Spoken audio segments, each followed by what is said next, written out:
I always have a few opening remarks that I like to make as I introduce our distinguished speaker. So welcome everybody. Welcome to the First Coast Free Thought Society's Zoom room. The First Coast Free Thought Society is an organization of individuals who prefer science and reason over religious dogma and fanaticism. We've enjoyed the non-religious community of Northeast Florida since 1998. We are now in our 25th year. We're on Facebook, Twitter, Meetup, Instagram, and YouTube. We have Secular Sunday in the Park, book and movie discussion groups, the Free Thinker newsletter to which we invite your submissions. Our website is firstcoastfreethoughtsociety.org or fcfs.org. I have a question for the floor. Is there anyone here new to us outside of Rodney? Is there anyone here new to the First Coast Free Thought Society? And if so, would you be willing to share how you heard about us? Show of hands if you're new and you're willing to speak. Damon Thomas, would you unmute yourself and tell us how you heard about us? Hello, can everyone hear me? Yes, you're coming through loud and clearly. Okay, just checking. I had actually heard about you for, it's been quite a while, just kind of in passing. I know when you're having your meetings, that was before the plague. I would see, invites, but the schedule just never quite worked out. Today, here I am, and I was like, I'm coming. Oh, great. Well, welcome, Damon. I appreciate it. Anybody here else willing to share if you're new? There's no obligation, but if you are, love to hear how you heard about us. All right, hearing no other people or seeing hands, I appreciate your time. Welcome, everyone. We are all volunteers, yet we do incur some expenses, largely promotion. We are promoted online, on the radio, and in print. And if you know of a viable place for us to promote, please share it with us. We have also some associated costs for our website and fees for our regulatory compliance as a 501c3 charitable educational organization. So if you can see your way clear to making a membership donation of 20, 50, or any amount, we would be grateful for you to do that, and you would help us extend our public outreach. We're tremendously grateful for all who have become members and made donations. We need you and we appreciate you. Upcoming guest speakers we can look forward to include next month Mandissa Thomas. She is the founder and president of Black Non-Believers Incorporated. Mandissa is scheduled to be with us next month, Monday, April 17th. Others include Rob Boston from the Americans United for Separation of Church and State, from the Innocence Project, Brandon Scheck. Another lifelong activist, Frida Saranga, will discuss her work with Planned Parenthood, the LGBTQ community, and as founder of the local Jacksonville chapter of PFLAG, formerly known as Parents and Friends of Lesbian and Gays. Dr. Nick Seabrook, political science professor and public administration chair at UNF, will later in the year discuss with us his new book, One Person, One Vote, A Surprising History of Gerrymandering in America. There are others too. Check your local listings, sign on to Meetup, sign up for our newsletter and email announcements, stay in touch. You can do that at our website. Now, Tonight, this is the good stuff. We're getting to the good stuff.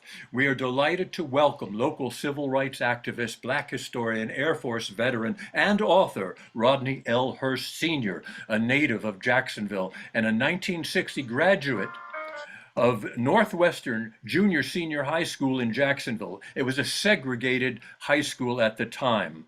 He was the 16-year-old president of Jacksonville Youth Council, NAACP, who became a lifetime member. He was one of the leaders of the 1960 Youth Council sit-in demonstrations, which he wrote a book about called It Was Never About a Hot Dog and a Coke. This is a copy of that book right here. It was never about a hot dog and a Coke. And a personal account of Axe Handle's Saturday and the sit-in demonstrations.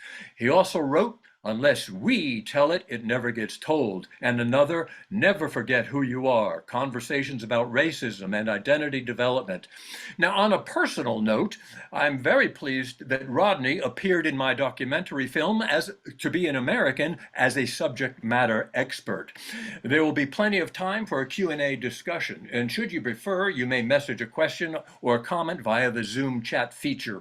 Now, let's mute the mic until it's time to speak.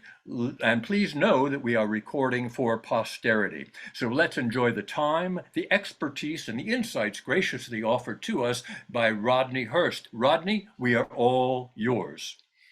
Thank you, Ken. I think Madeline is going to put on a video right now. All right, let's watch the video. This is about an 8-minute video. Yes.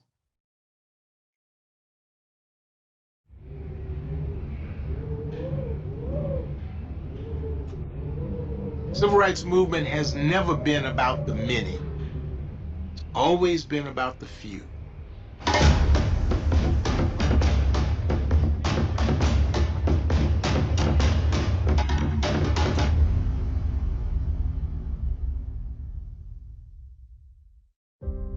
It was not until I enrolled in Mr. Pearson's class at age 11 in 8th grade that I began to understand and wrap my arms around bigotry and racism and segregation and Jim Crow laws.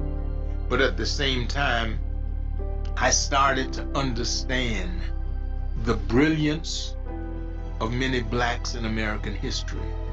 It was Negro History Week every day in Mr. Pearson's class.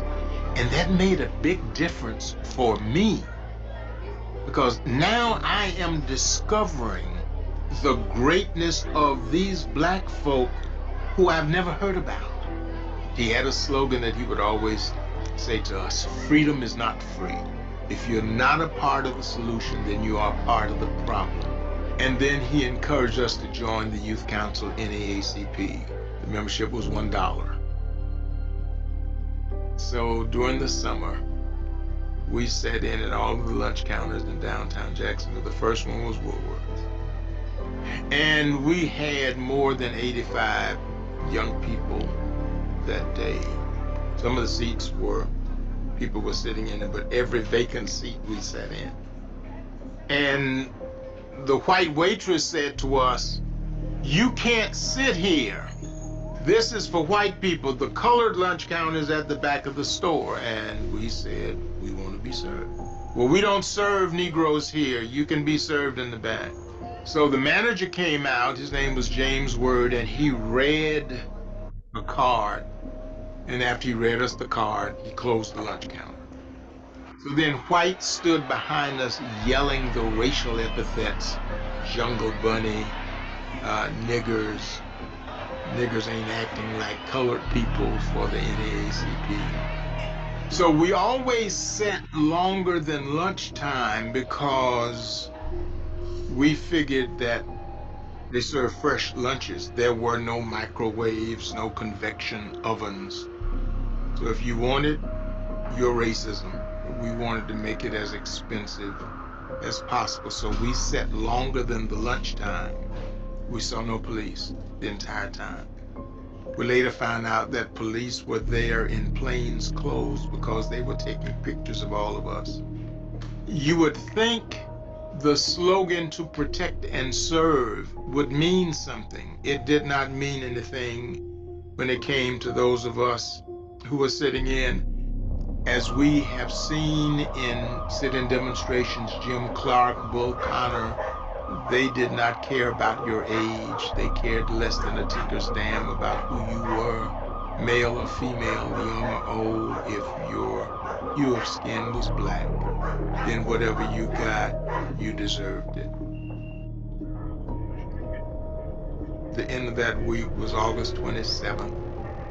Pearson got a call from, he never did tell us who he got the call from, but got a call saying, and his word to us was, there was some strange goings on at Hemming Park. So when he got down to Hemming Park, there were white males in Confederate uniforms handing out axe handles.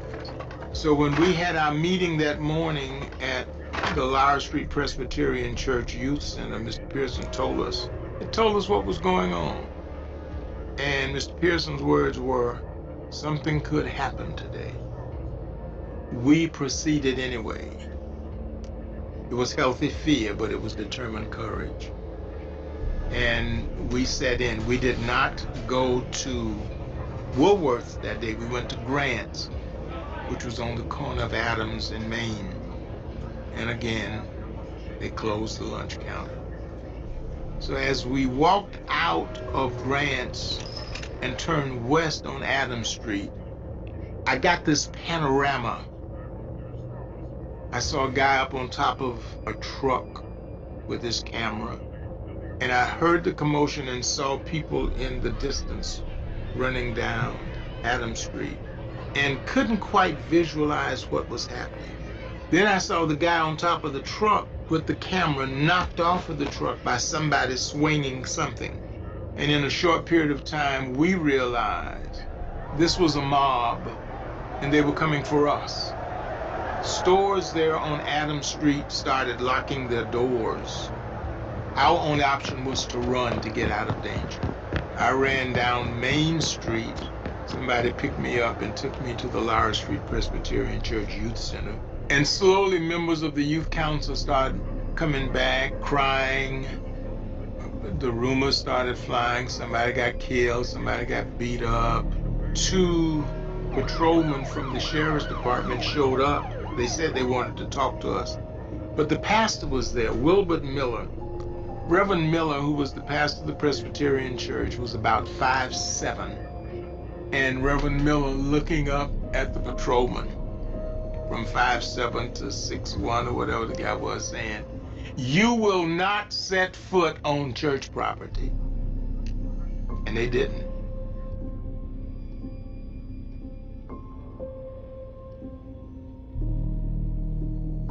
We had a press conference at the home of a black doctor, Dr. James Henderson. He was a dentist.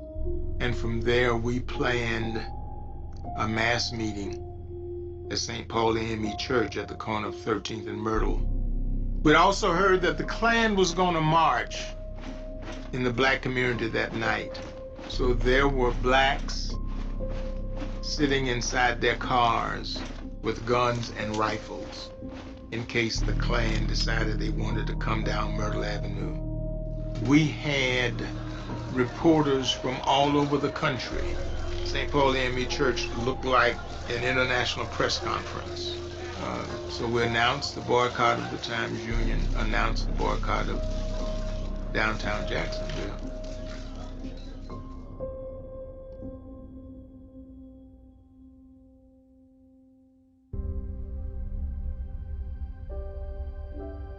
But we went down to Woolworth's 5 days in a row to the white lunch counter. And Marjorie and I ate at the white lunch counter for 5 days in a row. And after those 5 days, all of the lunch counters in downtown Jacksonville were integrated. Civil rights movement has always been about we and us, not me and I. So everything we were able to do, we were able to do it for those folk who look like us. And as long as we are fighting racism and fighting for black human dignity and respect, the struggle continues, and the struggle is not in vain.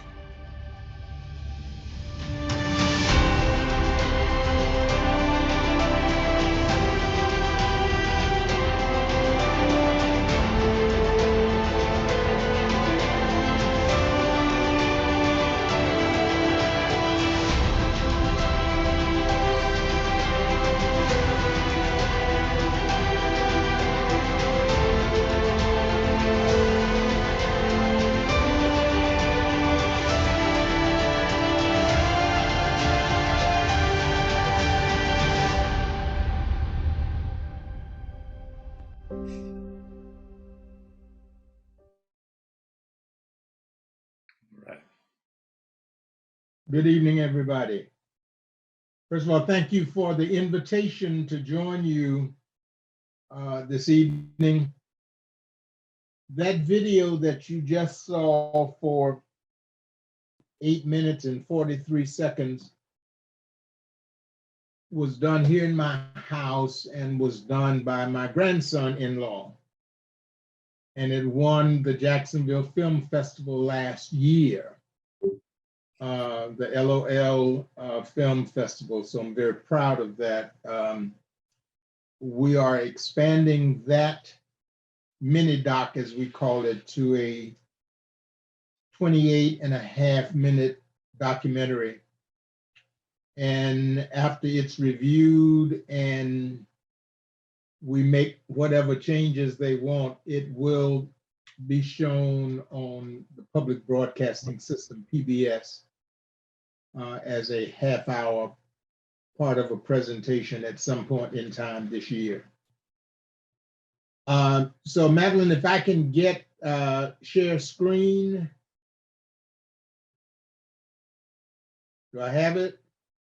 You should be able to. Do you have the green button that says share screen? Yeah. Okay, yeah, try that. I updated the options that Okay, all right. you should be able to. There we go. Everyone can see that okay? Yes. Okay.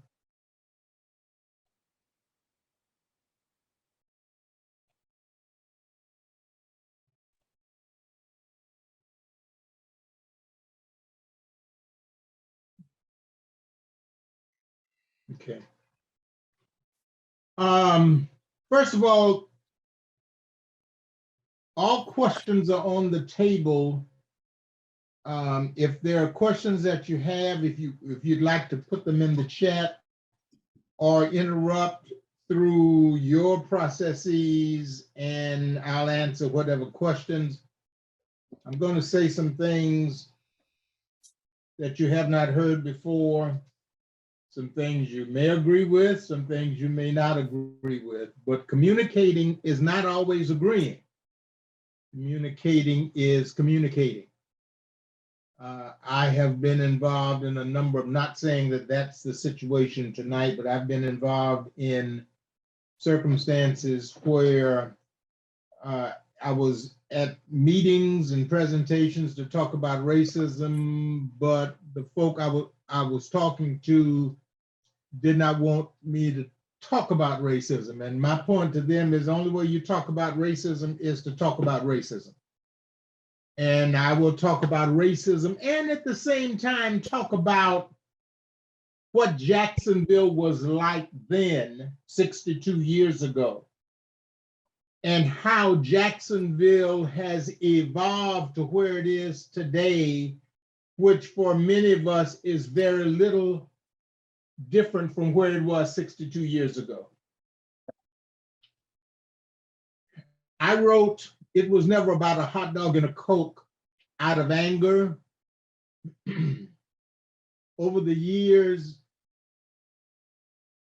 I was asked to, on a number of occasions, to appear at different functions talking about the 1960 sit-ins and Axe Handle Saturday. And invariably, when I would present, and especially when it was on a panel discussion, which I don't like doing, I would spend most of my time correcting those who were talking about Axe Handle Saturday, both black and white, and who did not know what they were talking about. So I started writing "It was never about a hot dog and a Coke" out of anger, to set the record straight. And as I prepared my manuscript to turn in or send to the Library of Congress for copyright, I changed the working title, which was Axe Handle Saturday, to "It was never about a hot dog and a Coke," because we did not sit in at white lunch counters just to eat a sandwich and to drink a beverage.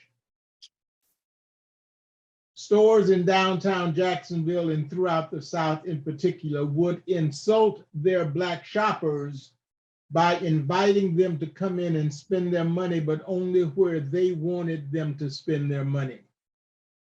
And we said that was disrespectful and insulting. So those white lunch counters were visible vestiges of segregation and racism. And it gave us that opportunity to dramatize our opposition to the racism and segregation and for Black human dignity and respect. I've written 3 books. The first two you see, It Was Never About a Hot Dog and a Coke, which the white press blacked out all news about the sit-ins and resulting axe handle Saturdays. So if you were researching or trying to get information about what happened during those days in August 63 years ago, you could not get firsthand accounts from any of the local media coverage, the Times Union, Channel 4, or Channel 12. So my book, which started out as a firsthand account, has become a history book because there is information in the book that you won't find anyplace else. The second book I wrote is called Unless We Tell It, It Never Gets Told, and it deals with Jacksonville's Black history, beginning with James Weldon Johnson and going to Augusta Savage and A. Philip Randolph and Bob Hayes and Johnetta Betch Cole and a host of Black and brilliant people who made not only the city of Jacksonville and the state of Florida a better place to live, but also this country. The pride for me is that they came from Jacksonville, and some of them I knew. So it was a labor of love writing about them.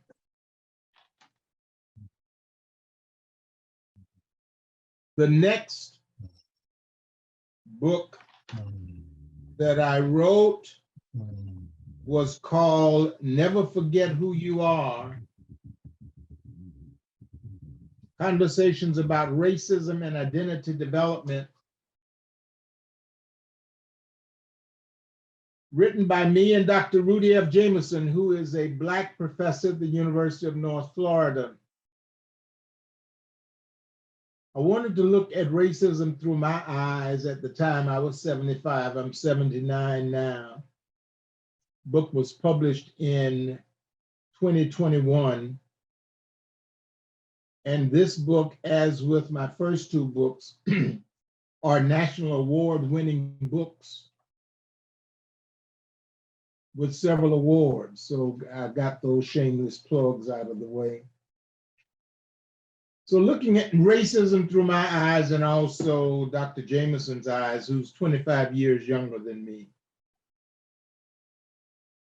I started school when I was 5 and I got skipped. And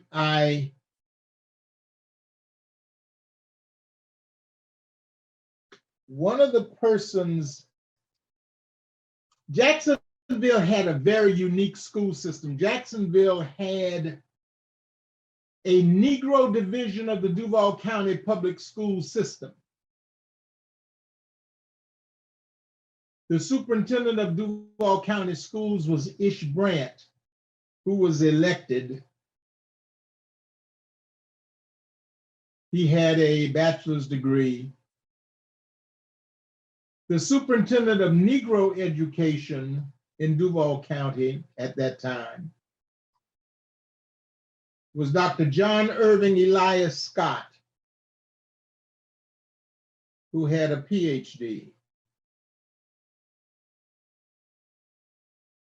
In every geographical corner of the city of Jacksonville, you either had a Black junior senior high school, or you had 2 Black junior high schools feeding into a Black high school.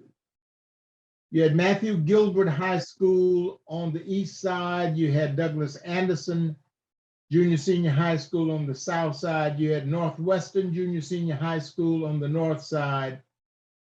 You had New Stanton High School on the west side, fed by James Weldon Johnson Junior High School and Isaiah Blocker Junior High School.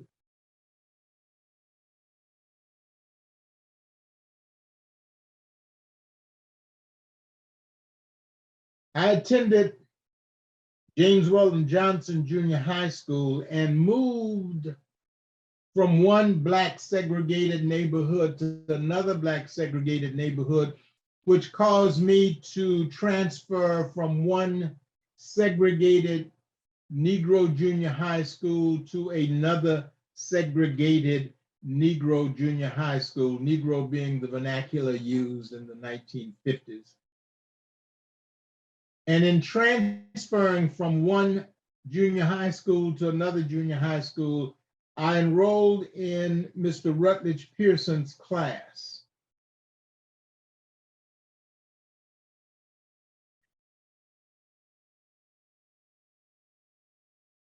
Mr. Pearson would give us a spiel the first day of the class. He would tell us about this book, American history book, 8th grade American history book, which was approved for Negro students in this segregated Negro junior high school in the Negro division of the Duval County public school system. He would tell us everything about that book. Then he would slam the book down on his desk and he would tell us to leave the book at home. Because Mr. Pearson refused to teach us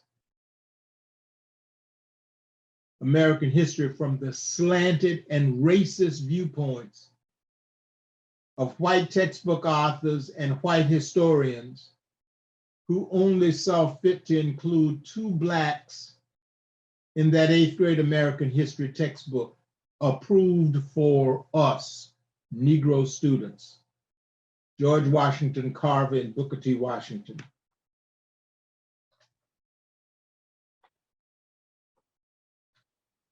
So he told us to leave those books at home.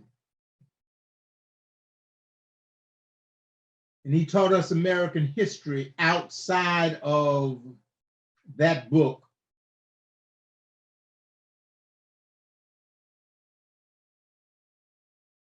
He had us do book reports, and we wrote letters to Blacks who were newsmakers of the day, from Jackie Robinson to Althea Gibson to Constance Baker Motley to Thurgood Marshall.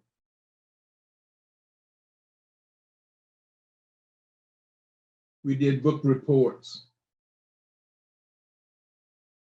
I did my first book report on Toussaint Louverture, who I'll talk about again later. So this 8th grade Negro American history class and its Negro American history instructor were determined that they would teach and learn American history about the salient contributions by everyone, including those who look like us in Mr. Pearson's class. And he also said to us that freedom is not free. If you're not a part of the solution, then you are part of the problem. And he encouraged us to join the Youth Council NAACP. I always encourage academics and whites and Blacks to keep their iPads and their iPhones and their laptops on when I start talking about an incomplete, dishonest, and a racist American history. Because there are some things about American history that you are not taught, and I was not taught, and my parents were not taught, and their parents were not taught, that makes American history incomplete, dishonest, and racist?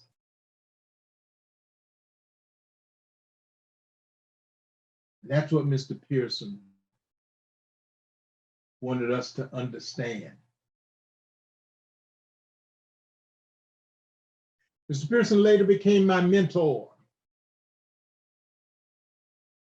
I joined the Youth Council NAACP when I was 11. I became president at 15. And I led the sit-ins at 16. I started school when I was 5 and I got skipped.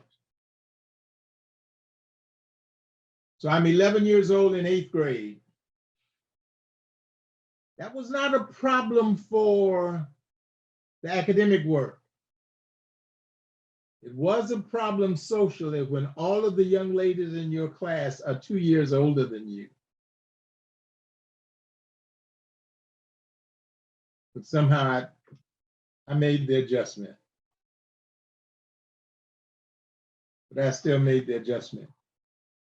So let's go through an incomplete, dishonest, and a racist American history. Then we will get in the sit-ins.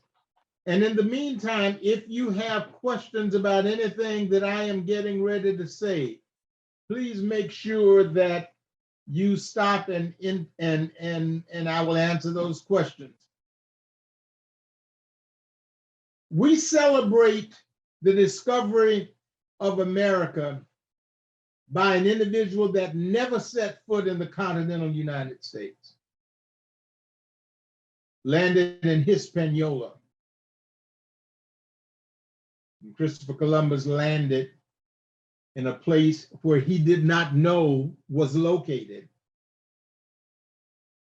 He encountered indigenous people called the Arawak Indians and the Tanos tribe of the Arawak Indians. They were peace-loving, no weapons. Christopher Columbus immediately started to enslave them. There were 300,000 Tanos on the island of Hispaniola, where Christopher Columbus landed, now Dominican Republic and Haiti. Within 50 years, the 300,000 Tanos had been decimated. Girls being sent back to Italy and to Spain as sex slaves. Christopher Columbus was the first slave trader in this hemisphere. And his son Diego was the first slave trader of African flesh.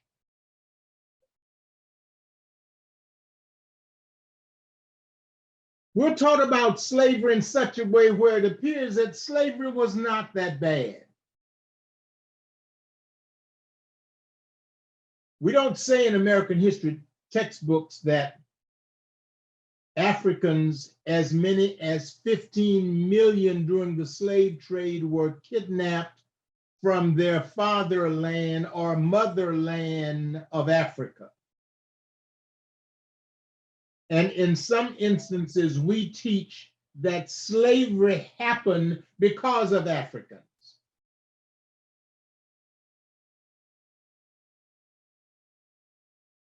We don't teach that every American religious denomination owned slaves. Well, no, Mr. Hurst, the Quakers and the Puritans and the Pilgrims, every white American religious denomination owned slaves. And they developed a unique strategy dealing with slavery.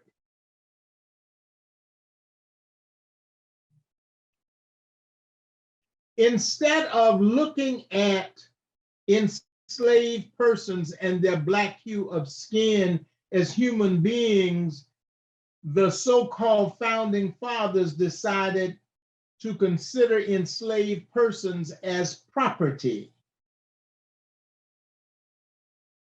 So with a nod and a wink, wink, they looked at enslaved Africans no differently than they looked at a broom or a chair in a room.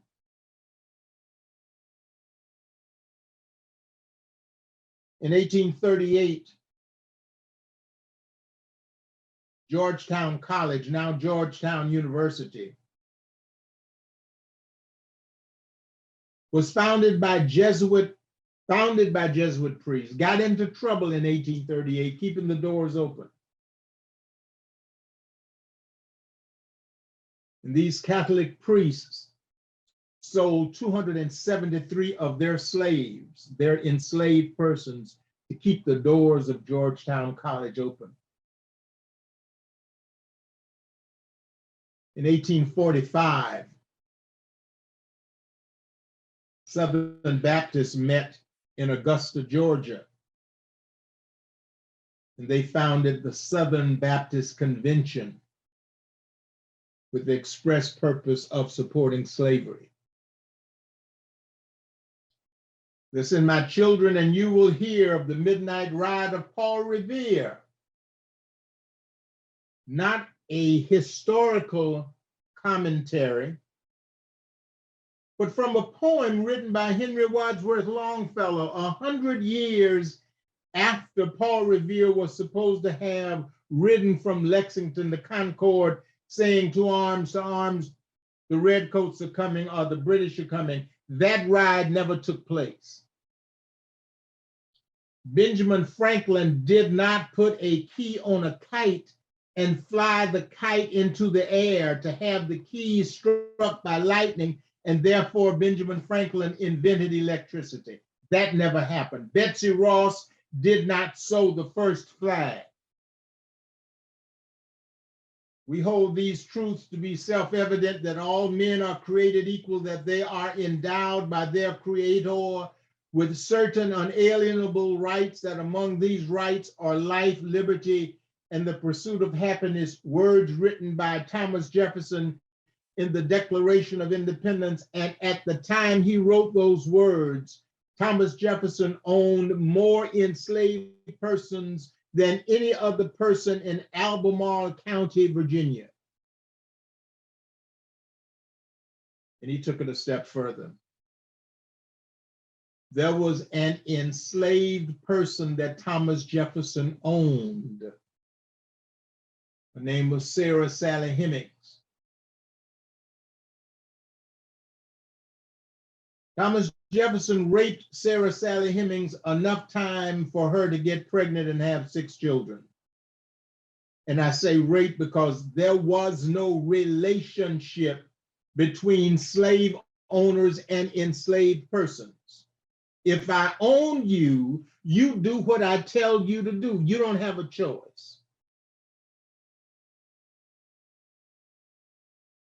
Sarah Sally Hemings had her first child when she was 14, which makes Thomas Jefferson a pedophile.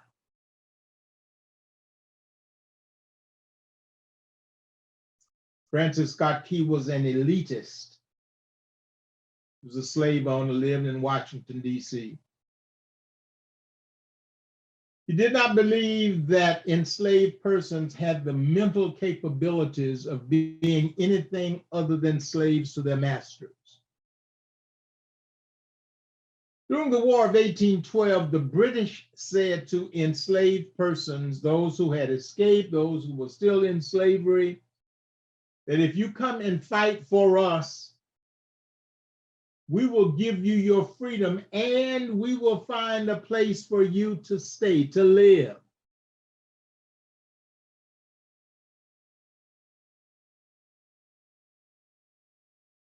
They created the Colonial Marines. And don't look for it in history books and other resources because you aren't going to find it. Francis Scott Key became a lieutenant during the War of 1812, and in a confrontation, military confrontation with the Colonial Marines, he and his American soldiers were whipped quite good.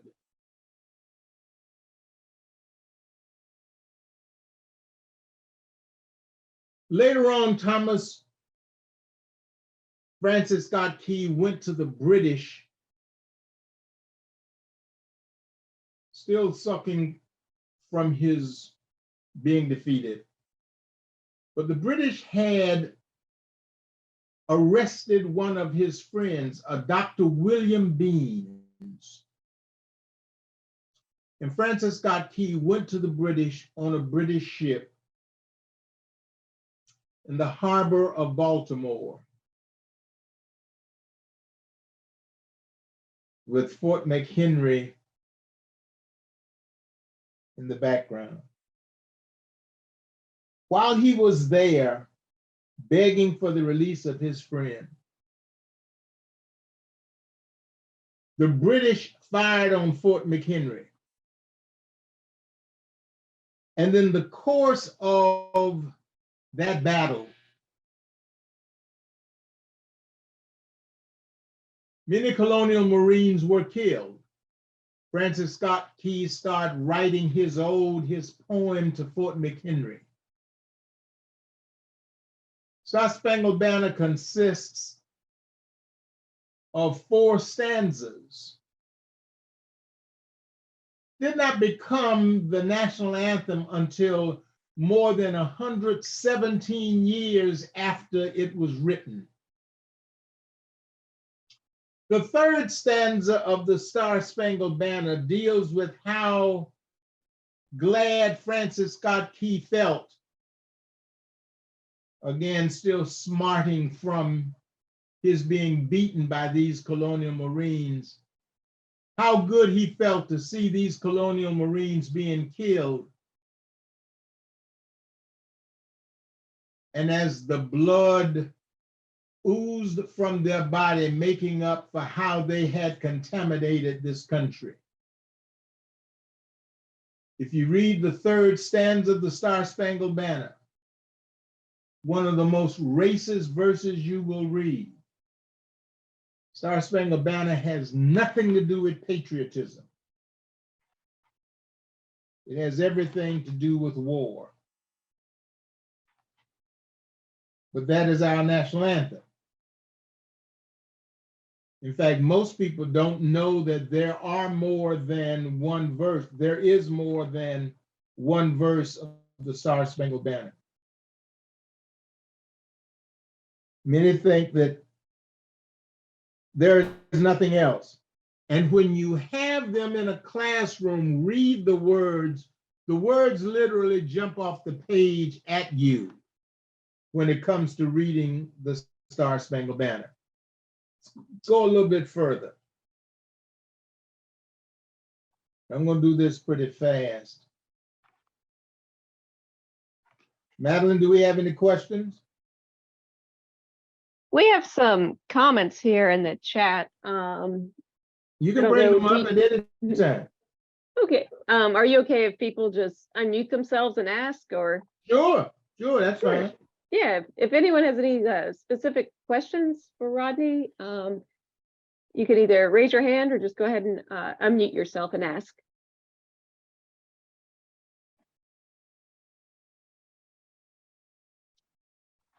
It looks like,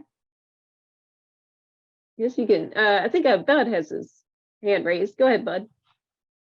Are you aware that the police had a complete report of what was going to happen axe handle Saturday before it happened? Yes, and I will get to that. Okay. How did you find that out? Well, a personal friend of mine is the one that put it there. Clarence Sears? Yes. I met Clarence Sears in 2010. I'm sorry, 2000. At the 40th commemoration of Axe Handle Saturday at Bethel Baptist Institutional Church. And I'll get to what Clarence did as an FBI informant. Anybody else?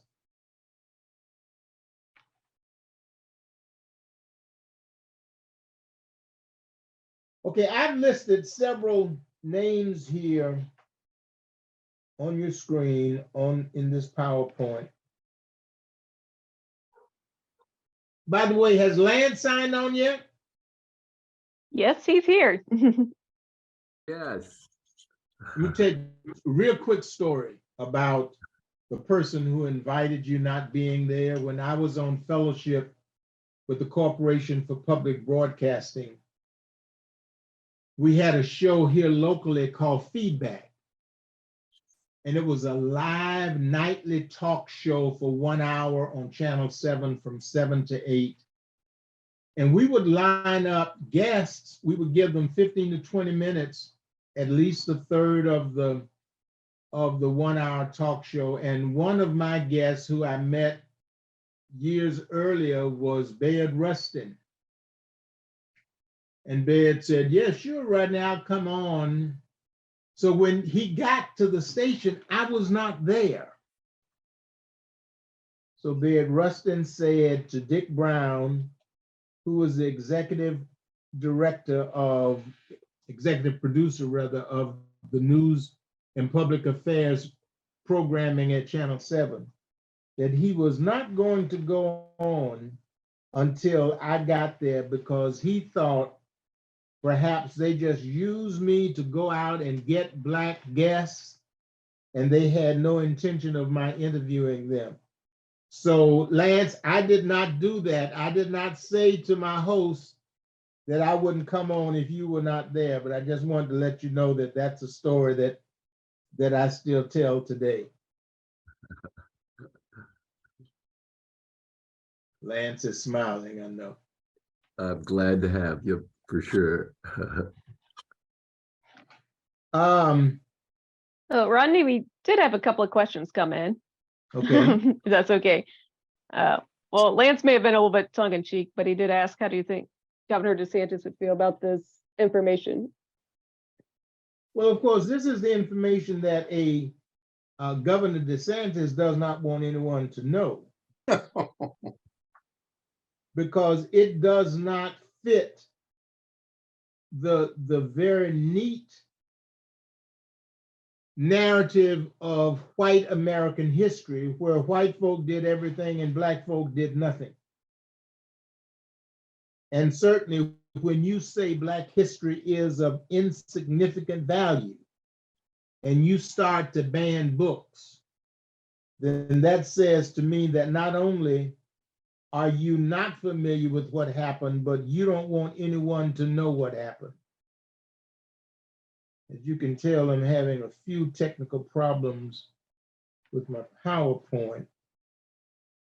And I will solve that while I'm talking to you. But I've got a list of persons on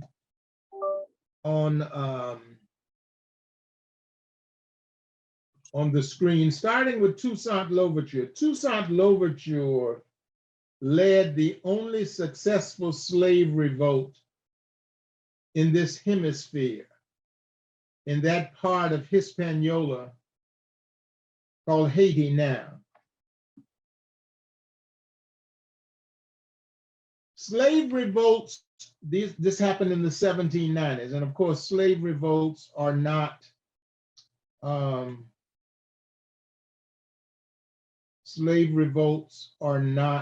passive. They are not nonviolent.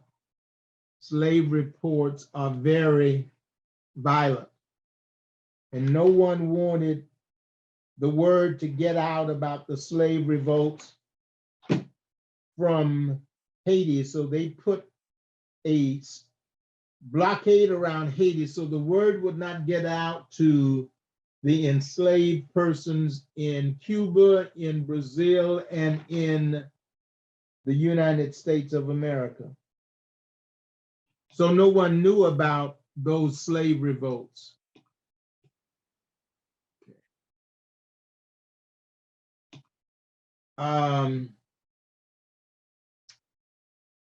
Toussaint Louverture also, he and his men controlled the shipping routes of Central America. And Napoleon could not control his Louisiana territory, and ultimately sold the Louisiana territory to this country. You won't see the name of Toussaint Louverture in any history books, American history books.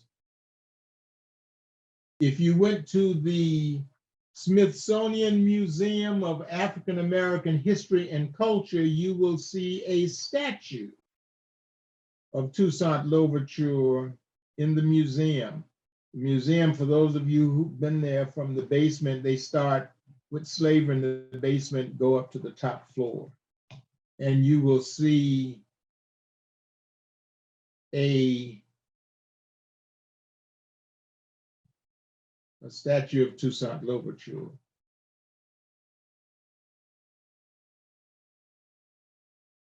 Alexander Dumas wrote The Three Musketeers, The Count of Monte Cristo, The Man in the Iron Mask, and he also wrote the storyline for the Nutcracker that you see during the Christmas season every year. Alexander Dumas was Black. Alexander Pushkin was the father of Russian literature. Alexander Pushkin was Black. John James Audubon, the #1 ornithologist, bird expert in the world, was Black. He begrudgingly admitted it, but John James Audubon was Black.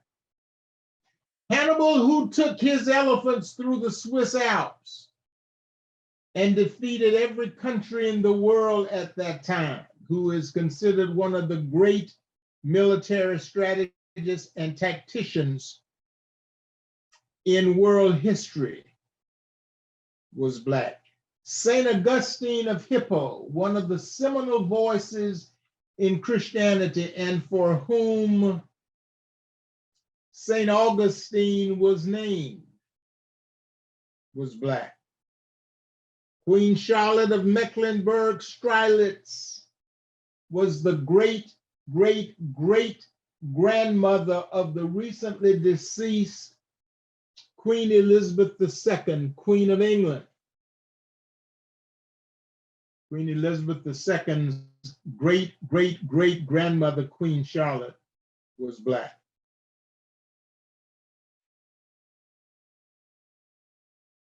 Ludwig von Beethoven's father and grandfather were Moors, Spanish Africans.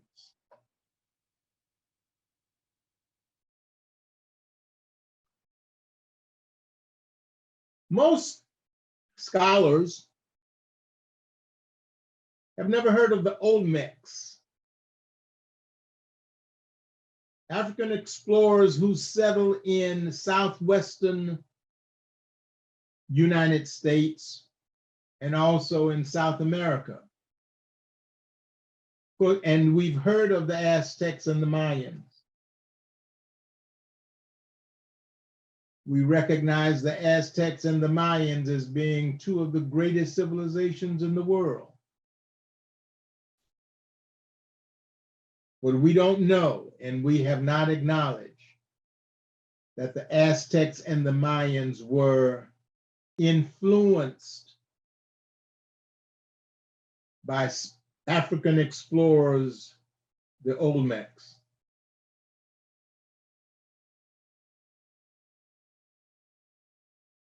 If I ask everyone who Eli Whitney was, everyone would tell me that Eli Whitney invented the cotton gin, even though the Bureau of Patents will tell you there were more than 3,000 inventions during slavery that enslaved persons could not receive because they were enslaved, and their masters got credit for the creation of those inventions.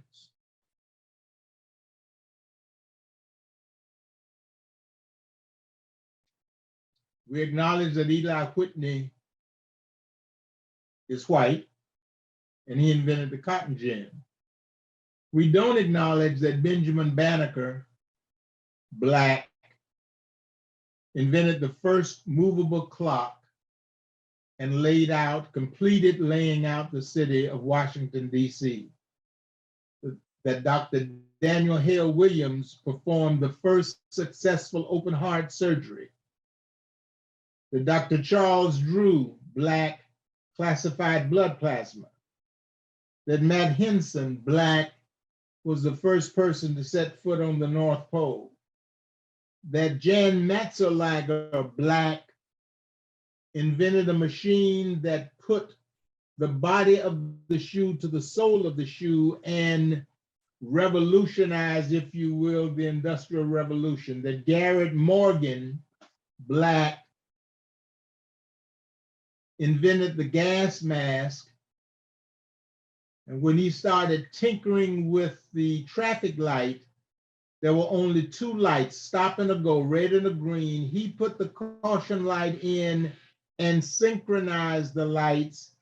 And the traffic light that we use today is a variation of the invention from Garrett Morgan. That Granville Woods, Black, invented a device that goes on a train to allow an engineer on one train to know that another train is near. That Dr. Percy Julian, Black, invented the cortisoid for rheumatoid arthritis. That Elijah McCoy, more than 45 inventions, including 15 for long distance trucking and lubrication. And during his day, when people said, I want the real McCoy, they were talking about an invention by Elijah McCoy.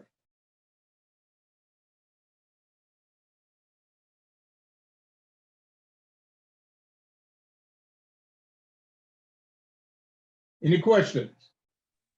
Yes, can I cut in? Sure. I was just wondering, I kind of had a problem with some lag or whatever. I didn't know if you went over about the Star Spangled Banner yet. Yes, I did. Okay, my apologies. You can ask whatever question you might have. No, I just wanted to know, you mentioned the second verse was very racist, and I wanted to know why. The third verse. Okay, third verse.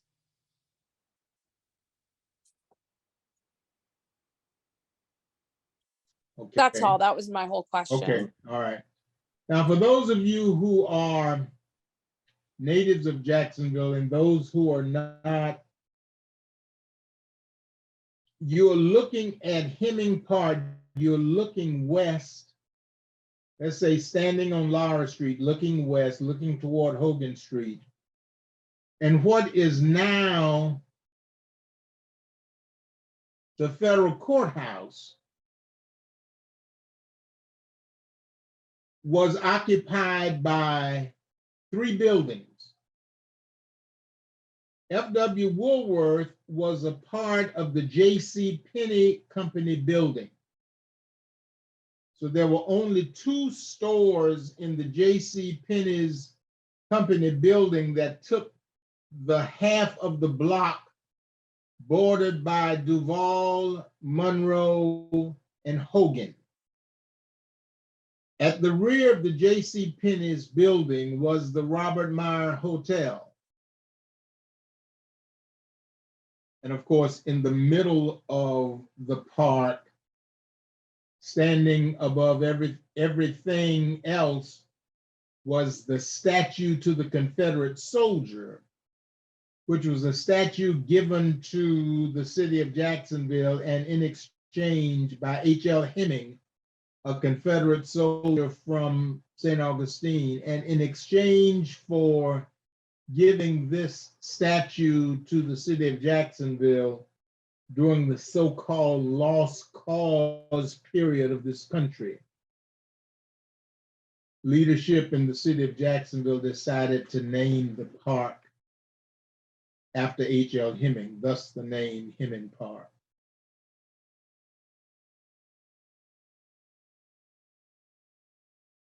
So the question is, why did we sit in? Tell you something unique, well, maybe not that unique, but certainly interesting about this picture. This is the end of the first sit-in when Woolworth closed the lunch counter. This is August 13th, 1960. For those of you who are native of Jacksonville and who recognize or remember names. The white gentleman to the left is Lloyd Brown, who worked for the Times Union. The gentleman in the coat in the middle of the picture worked for Channel 12. And the two whites, really three whites, one is obscured, were newspaper reporters for the Times Union, Channel 4, and Channel 12. The black gentleman in the white shirt looking on with the glasses on was the publisher of a Negro weekly in Jacksonville called the Florida Star. The gentleman to the left with the sunglasses on talking to the reporter is Alton Yates. And the handsome gentleman to the right with the short sleeve white shirt on and the watch on, looking suave and debonair, is the 16-year-old president of the NAACP Youth Council at that time, whose name was Rodney Hurst. This is my picture. This is not a news picture. When I graduated from high school in June of 1960, one of my graduation gifts was a Brownie camera. And one of my friends had the Brownie camera the day of the sit-in, August 13th, Saturday. Woolworth closed the lunch counter, and he took this picture. So if you see this picture used anywhere, and this picture is a part of the Rodney Hurst collection, the Rodney Hurst papers at the Thomas Carpenter Library at the University of North Florida, if you see these pictures anywhere, this picture anywhere, and others, and it is not attributed to me, then you know that it has been stolen. Someone has taken my intellectual property. These are just pictures of the sit-in. This young lady here is Marjorie Meeks Brown, and I'll talk about her a bit later. And again, these are all pictures. Woolworth closed the lunch counter. And these areas, these portions here jutting out were called bays, and it enabled a waitress to serve 8, 9, 10 people sitting at this bay as opposed to a long stretch of a lunch counter. All of these were pictures of the lunch counter. This is a picture taken by a Hall of Fame Black journalist named Trez Van Anderson.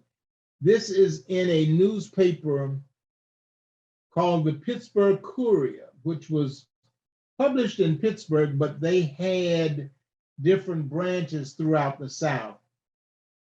The Black press covered the civil rights movement in the 50s and 60s, unlike anyone else.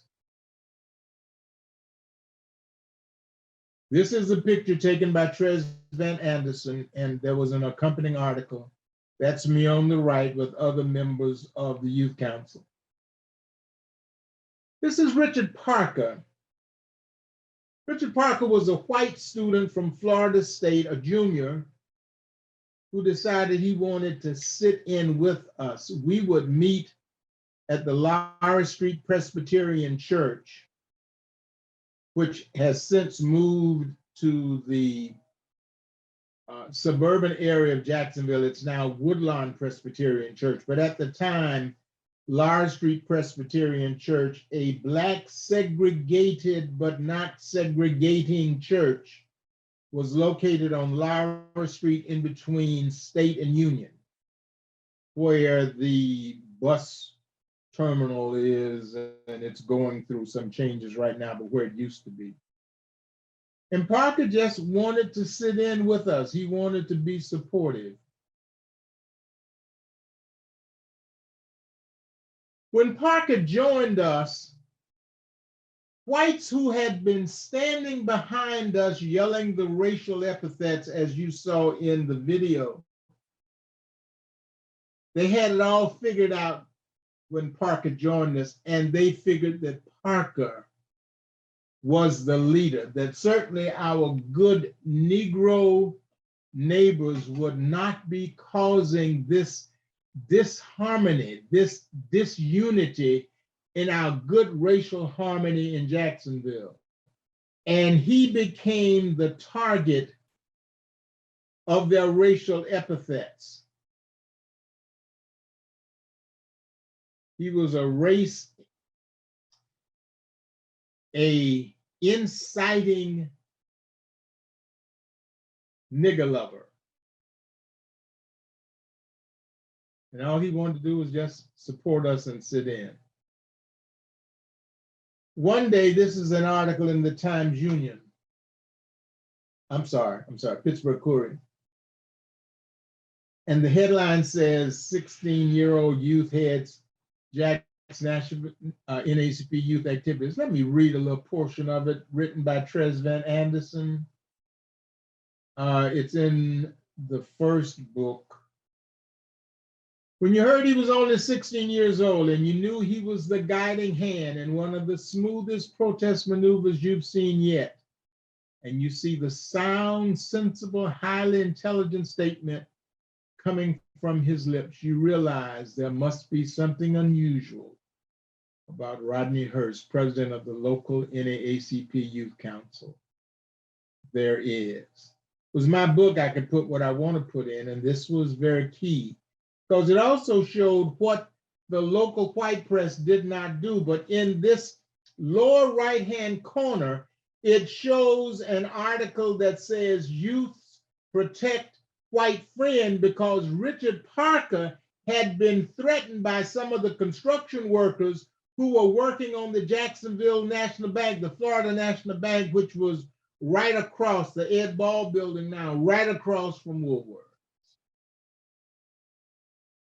So I wanted to document, even though the Florida Star wrote about what happened and how these Black teenagers, seeing what happened, came over to those of us sitting in. They were not a part of the sit-ins. I told Parker to go with them. Parker did not want to go with him.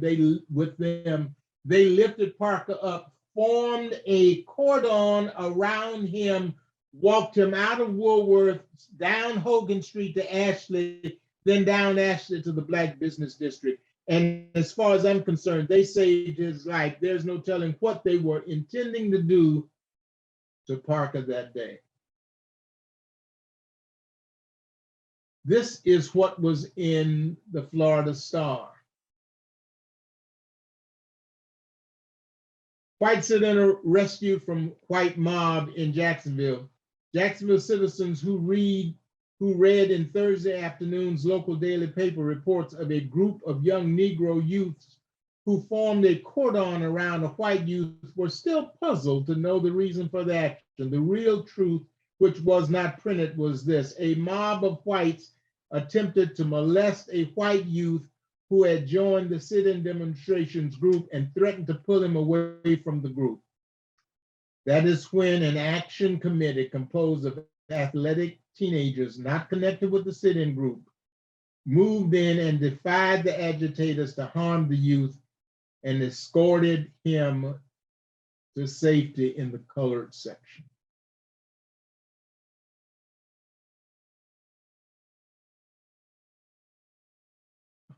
On August 27th, after we had sat in for 2 weeks, Mr. Pearson got a call. And in that call, like in the video, the caller basically said to him, there's some strange goings on in downtown Jacksonville. When Mr. Pearson got down there, he saw whites in Confederate uniform passing out axe handles, and next to a station wagon was a sign that said free axe handles. For the person who asked me about Clarence Sears, I met Clarence Sears in 2000, the 40th commemoration of Axe Handle Saturday at the Bethel Baptist Institutional Church. I'd never met Clarence Sears and didn't know anything about his name, nor did I know anything about what he was getting ready to tell me, which was providential because I had not written my book, but it gave me an opportunity 7 years later to include what he told me in the book. Clarence Sears was an FBI informant, and he was with the Klan to find out what the Klan was proposing to do.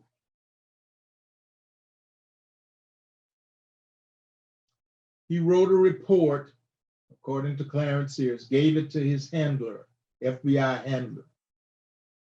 By the way, you won't read anything about this in the local press because they didn't cover anything about what was going on then and now because they had blacked out all news about it. You might want to find an article which was written in 2010 by Mark Woods of the Times-Union. He had heard several times, he had heard me say several times that the white press blacked out all news about it, and he decided, as any good journalist would do, to check into it. And he went back and he found some of the retired reporters for Channel 4 and Channel 12 in the Times-Union and asked them.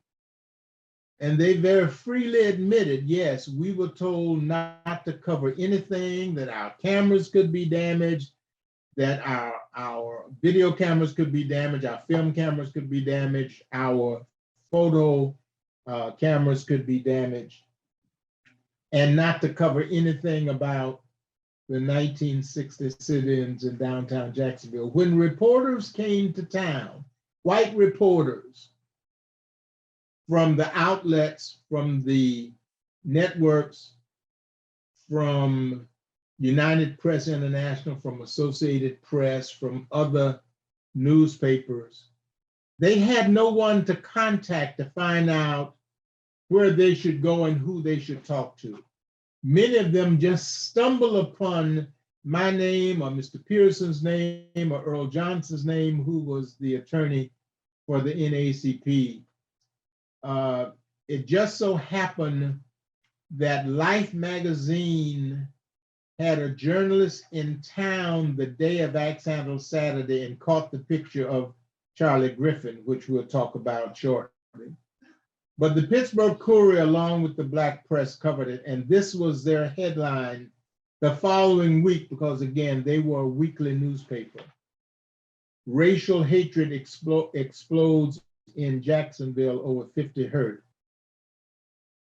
I've got 4 hours of video sent to me by a good friend named Keith Beauchamp, who did the untold story of Emmett Till and who is one of the producers in the Emmett Till movie that's out now. He was doing some work investigating civil rights murders, and he came across film, part of the film you saw in the video, but other film about what was happening in downtown Jacksonville that was not shot by local photographers. But none of that was reported. So this headline article here by the Pittsburgh Courier a week later says racial hatred explodes in Jacksonville over 50 hurt. When Clarence Sears said he did his report on what the Klan was planning, and he went to a meeting that the Klan had in a downtown Jacksonville hotel, the Mayflower Hotel. He turned over the report to his FBI handler, who put the report on the desk of Dale Carson, who was new sheriff of Duval County and who was a former FBI agent, only to have that report intercepted by one of Dale Carson's lieutenants, who was a member of the Klan.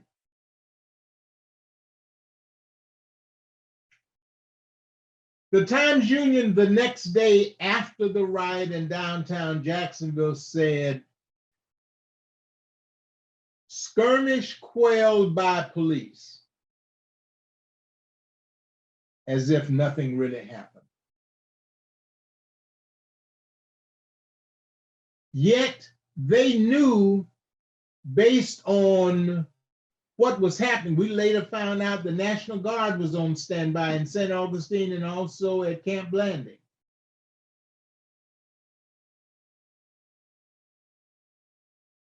Hayden Burns said the police had everything under control. We never saw police the entire 2 weeks that we set in at white lunch counters throughout downtown Jacksonville.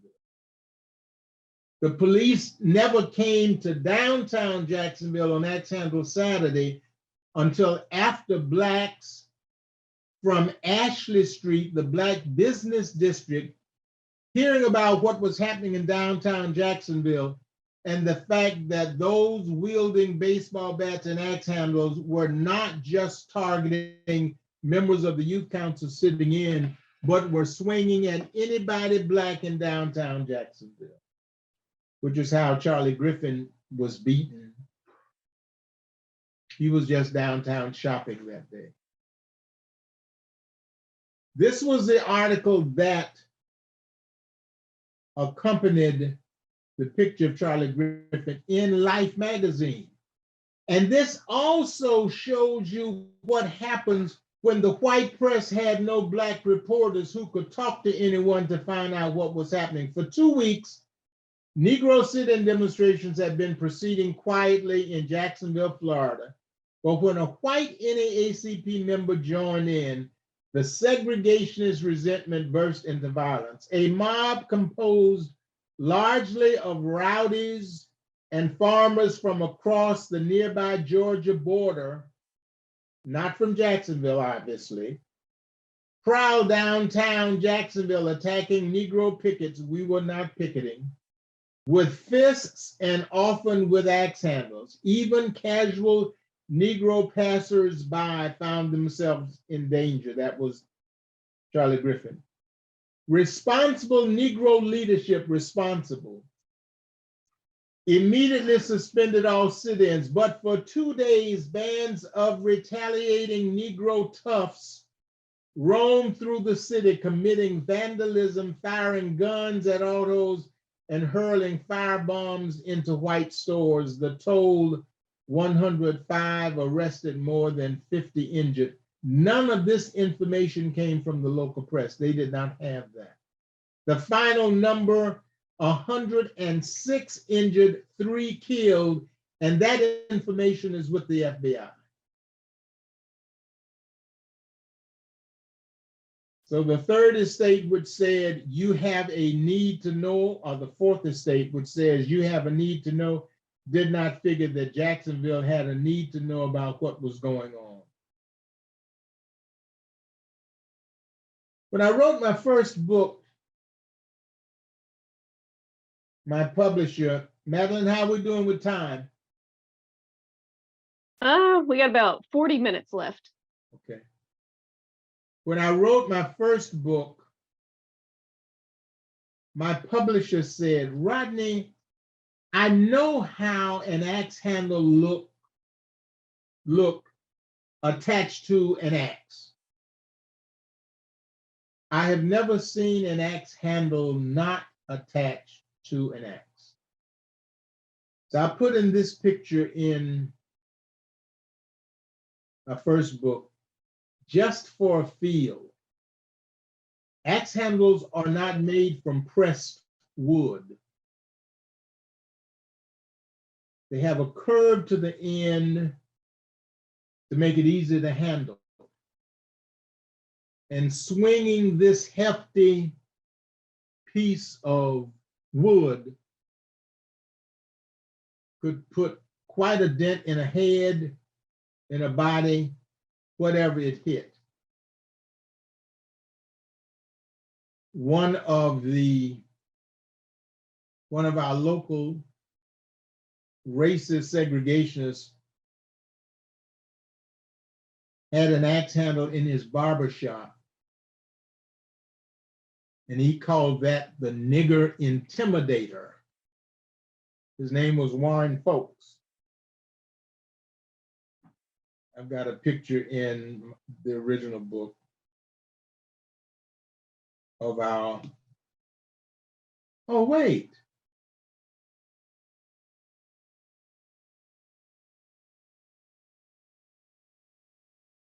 I did include a picture of Warren folks as he picketed downtown City Hall with his Confederate flag and his sign that he usually picketed with, which was called, which he put at the top, "We hate niggers." These Warren folks was not from Georgia. Warren folks had a barbershop in downtown Jacksonville, right next to the Seminole Hotel.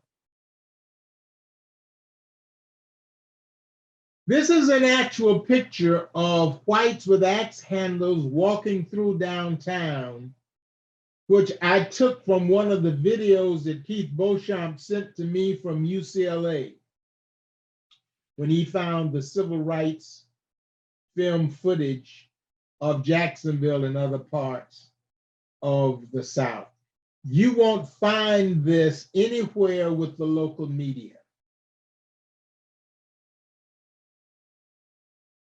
How accomplishing and integrity-wise it would have been for the local white press to have honestly reported on what happened those 2 weeks and on Axe Handle Saturday.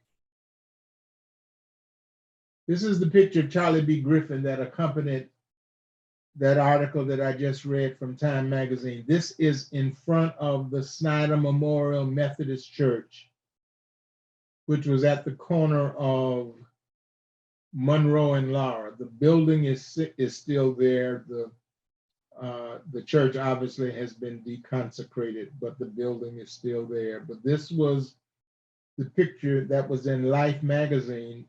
Charlie was not under arrest. This was after he had been beaten by 4 or 5 whites with axe handles and baseball bats. And this original picture was in black and white. Can you imagine how this picture would have looked with his blood on the front of his shirt?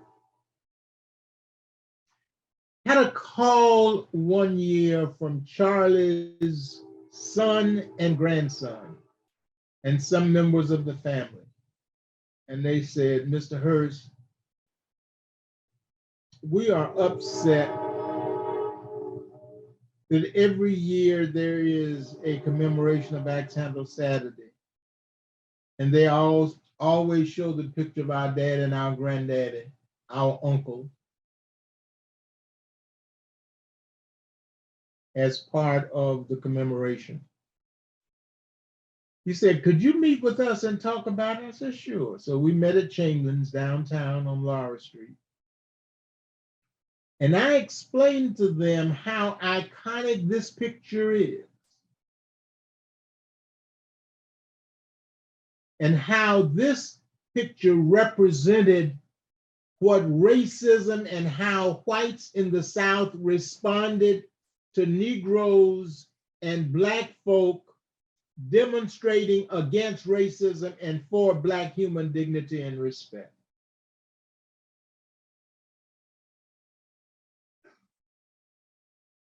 And I took them to Hemming Park, then, now James Wolin Johnson Park.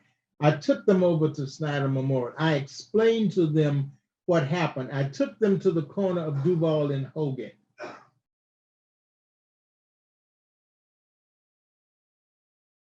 And I told him they captured the picture of your father, your grandfather, your uncle that day.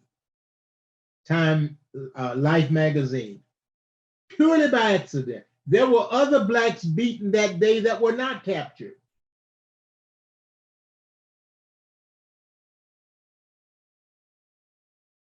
And they got a better feel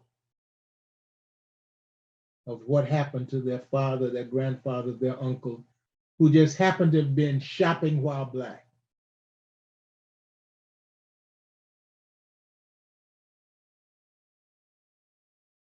This is from the Florida Star. This picture is taken from an elevation. Cohen Brothers was a major department store in downtown where City Hall is now. Cohen Brothers was a part of the St. James building, but Cohen Brothers from the basement to the 3rd floor took all of the St. James building. But you could look out of the windows, which is what Eric Simpson, Florida Star's photographer, did, and you can see the fighting going on at that corner. This is at the corner of Hogan and Duval. Henry Park is to the left. Whites beating on a black person in the middle of the park.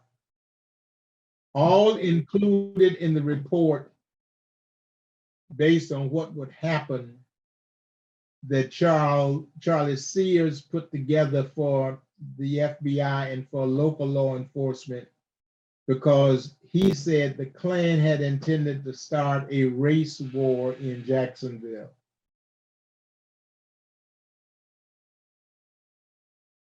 These are more pictures of the chaos in downtown with no police around, with whites chasing blacks.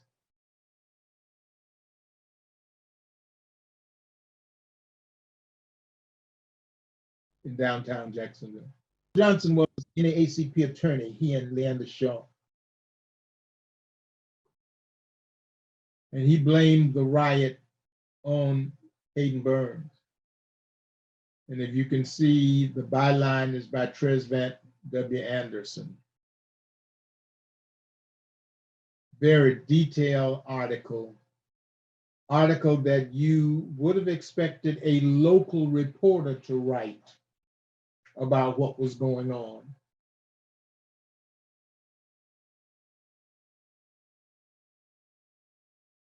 We asked Hayden Burns well before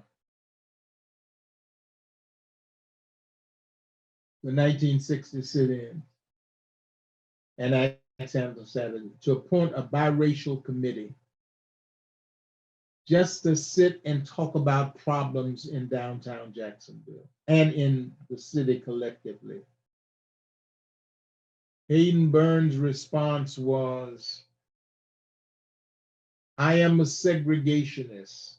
Biracial means integration. I will not appoint a biracial committee because those who know I'm a segregationist will think I am an integrationist by appointing a biracial committee, since biracial means integration. So therefore, I will not appoint a biracial committee.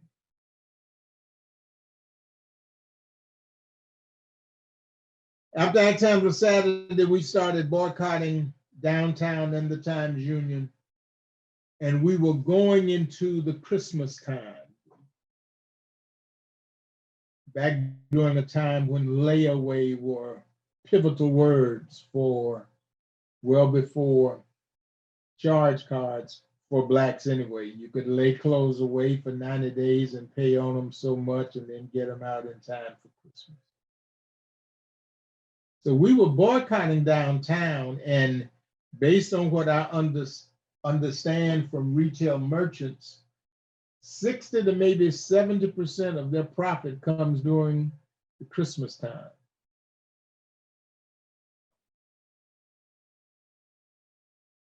So we ended up appointing an unofficial biracial committee. And by the way, you're going to get this in the local newspapers. Everything that you will read about what happened 62 years ago, they've gotten as a result of either my book or when we wrote about, when we had commemorations.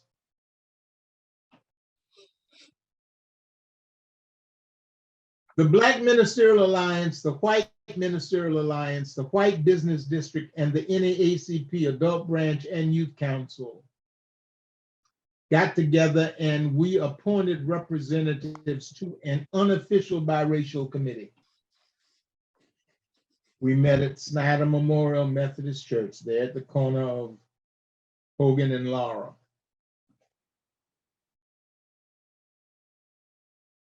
The pastor of the church was Robert Gisler. One of the members of the church was a state representative.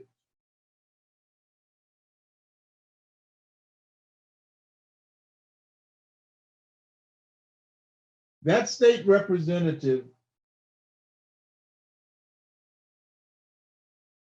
when asked by Reverend Gisler if he would serve on this committee,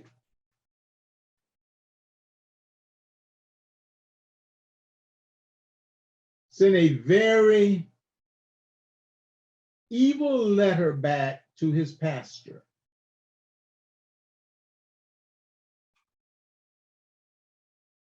The letter was published in the Jacksonville Chronicle, which was, we called it the Ku Klux Klan newspaper. But it was the racist answer to the Black press. And he said that he would not serve on a group that had a young communist on the committee, me, and his instigator on the committee, Mr. Pearson. And we were engaged in communist activities. Sit-in demonstration. And he went on and on and on. It's a 2-page letter that I published in the book, my first book.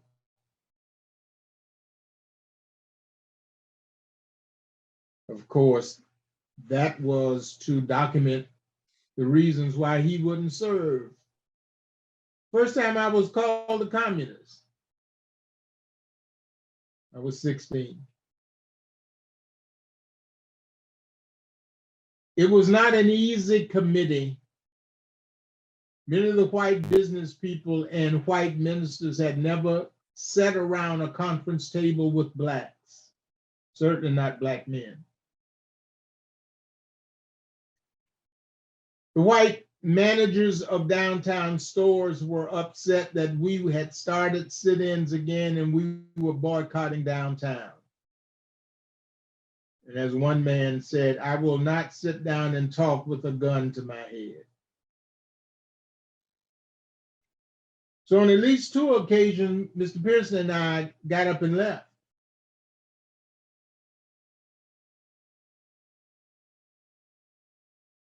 In one of the meetings, when we brought back what we had asked the mayor to talk about, because integrating the lunch counters, that was not a major deal. We had no black city bus drivers. We had no black salespeople downtown. We had no black firemen. Black police could not arrest whites. They had to call their supervisor, who then made a decision as to whether or not they would arrest this white person, irrespective of what he or she did. Fred Schultz, who was one of the members of the committee, Fred, who later became Speaker of the Florida House of Representatives and also was vice chair of the Federal Reserve Bank, he said, let's get a member of the Civil Service Board in the meeting and explain to us why there are no black firemen. So a representative from the Civil Service Board came to our unofficial biracial committee. And he started off by saying, everyone knows that blacks are afraid of heights. And because blacks would have to climb ladders as firemen, we knew that they would not climb ladders because they were afraid of heights. And therefore, we don't have any black firemen.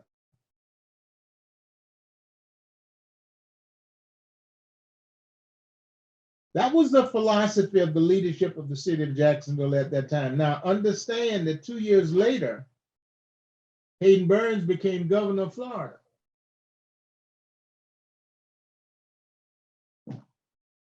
So the thinking that permeated Jacksonville then, 63 years ago, is some of the same thinking that permeates Jacksonville today.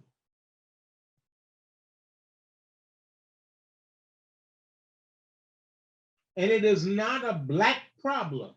There's a reason why, or at least what I say is that you cannot include the word Jacksonville and progressive in the same sentence. And yet we have do-gooder white folk, Christian and non-Christian, who refuse to talk about the racism that exists in Jacksonville now as it existed then.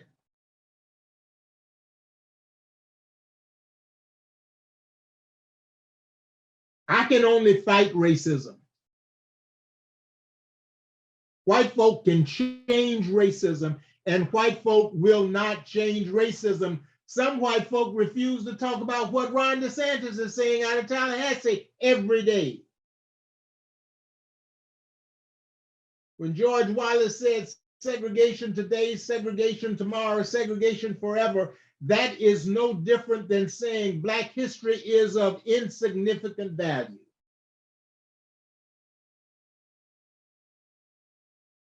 I don't use the word progress. I don't use the word reconciliation. There is nothing to reconcile. We've never been there. There is no progress to be made. We've never been there.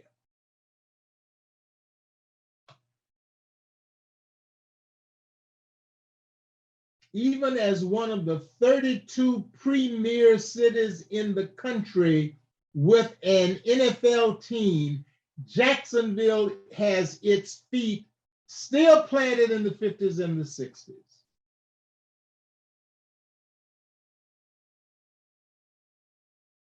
Florida Star's headline, 1960, Jack's NAACP Council to continue lunch counter sit-ins.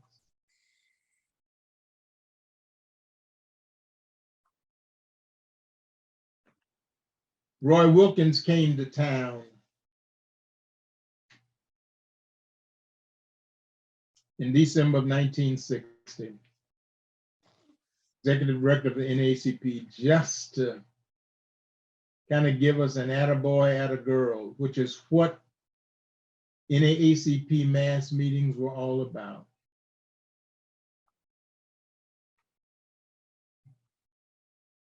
Finally, in early 1961, we came up with a plan to integrate the lunch counters downtown, just the lunch counters. That was a start.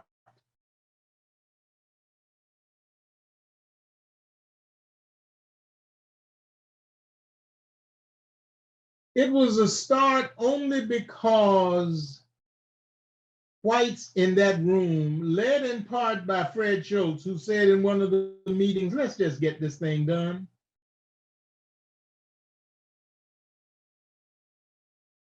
But what would have happened had that same determination been a part of the standard operating procedure of the city of Jacksonville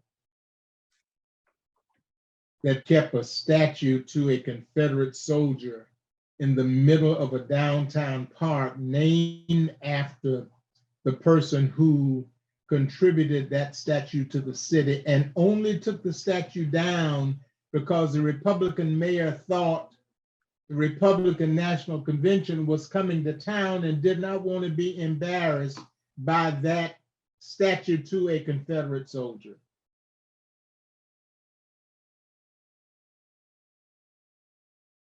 Hey, Rodney, Yes, if it's okay with you, if we take a few questions? sure. Sure. Okay. I think I saw Bud had his hand up earlier. If you want to ask right. your question. Yeah, it's not a question anymore. I was downtown on Axe Handle Saturday. and I got out of town because it was not a safe place for me to be. I came out of my office, but the point is,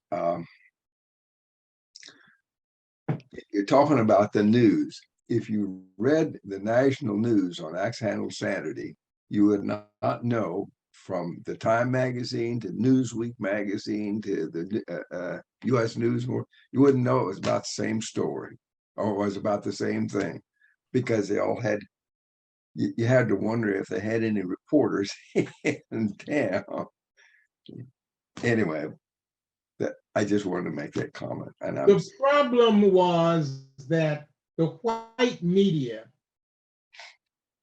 ABC, NBC, CBS, AP, UPI, none of them had Black reporters at that time. they're afraid. So there was no insight into what was going on. I mean, if violence happened, then that was a story. And of course, because Black folk are just naturally violent, brutish, and gangsters, they're the ones who are always involved in violence, so it was their fault. The sit-in demonstrations were dangerous, yet our motto and what we followed was passive nonviolence. So we were not violent. We sat in and we took all the bows and arrows and slings that we received. After that first sit-in, I got kicked, I was stuck with pins, you name it, both the hairpin variety and also the ballpoint pen or pencil variety at that time. Nobody cared, because after all, these were Blacks, but these were Black children. Every civil rights movement in this country was started by young Blacks.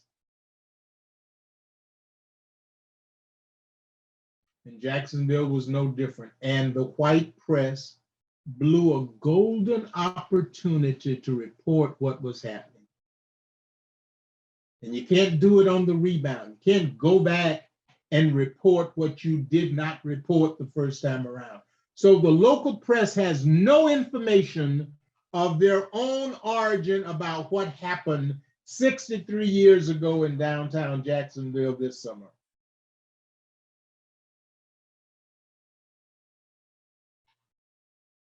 Let me go to another point. How am I doing with time?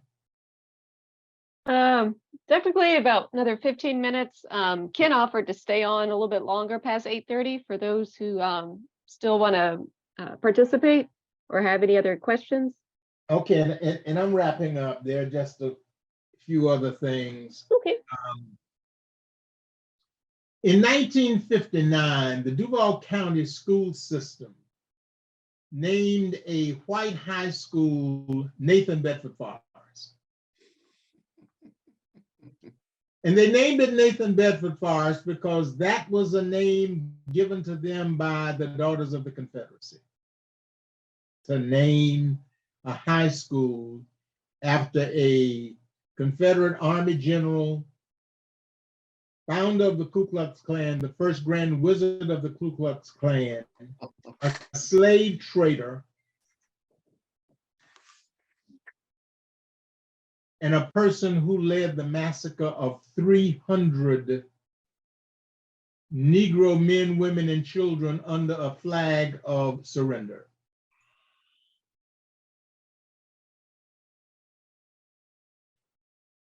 His name was Nathan Bedford Forrest, General Nathan Bedford Forrest. Around 2005 or so, maybe a little bit later than that, sociology professor named Lance Stoll petitioned the Duval County school system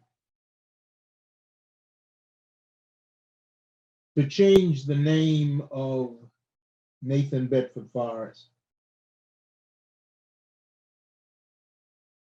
And I wrote about this story in my second book, Unless We Tell It, It Never Gets Told. And when it came to a vote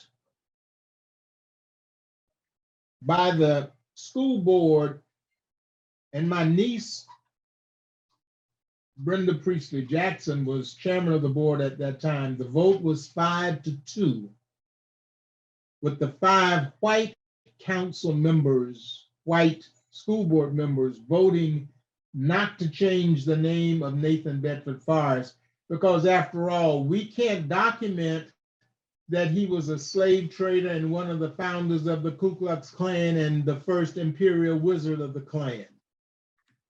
That is just hearsay. Huh. So later, when Dr. Nikolai Vitti came to be the superintendent of schools, he's now in Detroit, but when he came to be the superintendent of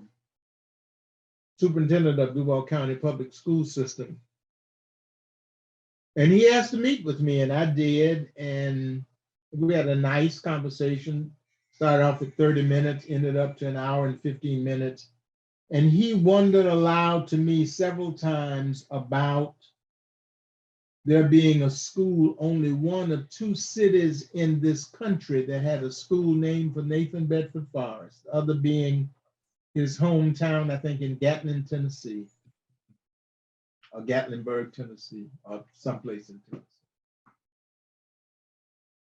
So he asked one of the Black school board members then, my niece was no longer on, her name was Dr. Constance Hall, to send him a letter. They had developed this procedure for renaming schools, and schools were not to be named for living individuals or individuals at that time.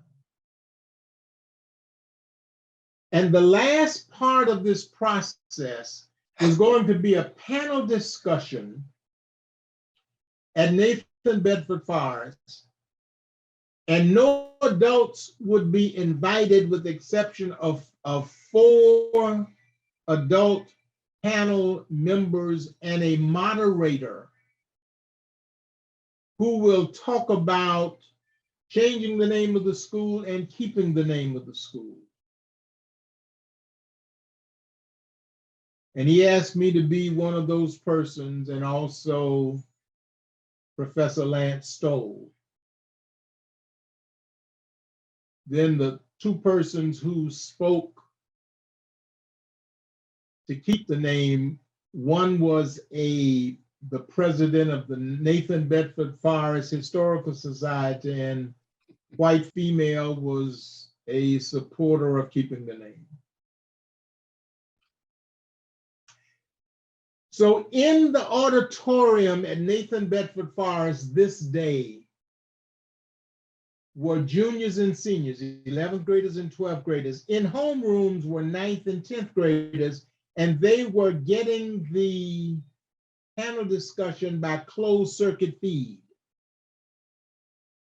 By the way, when we got there, I got there at about 7:30. There were 3 men picketing the school with huge Confederate flags, and one of the persons was a guy named H.K. Edgerton, Black, who shows up, or did, I have no idea if he's even still alive, but he would show up all over the South with a variation of a Confederate uniform on. And by the way, there were no Blacks or slaves or former slaves that fought on the side of the Confederacy. Let me just get that out of the way. But this Black guy would show up as an honorary Confederate in support of Confederate monuments and statues. Anyway, the panel discussion started, and the proponents of keeping the name started off by saying, now, 60% of Nathan Bedford Forrest is Black at this time. He starts off by saying, well, yeah, Nathan Bedford Forrest was a slave trader, but you got to realize that slavery was legal at that time. Yes, you got to understand that, yeah, he was considered and I've forgotten the name, Lance probably would remember the name of the Fort blankety blank massacre. But when he found out what his men had done in killing the 300 Negro men, women, and children, he told them to stop after they were dead. And yes, he was one of the founders of the Ku Klux Klan, but understand when the Klan started, it was started as a social organization. And yes, he became one of the first imperial wizard of the Klan, but in 1877, he found the Lord and he stopped that. Well, in my rebuttal to that, and Lance, I pointed out he died in 1877, so at least he found the Lord before he died, after he had been with the Klan since 1867.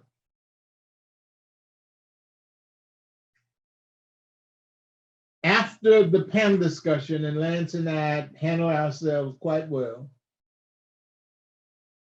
and I was talking to some teachers and students afterwards, and what happened that day is that after the panel, the 9th, 10th, 11th, and 12th graders would vote. They would be the final decision after a series of public hearings and other things as to whether or not they would keep the name of Nathan Bedford Forrest or change the name.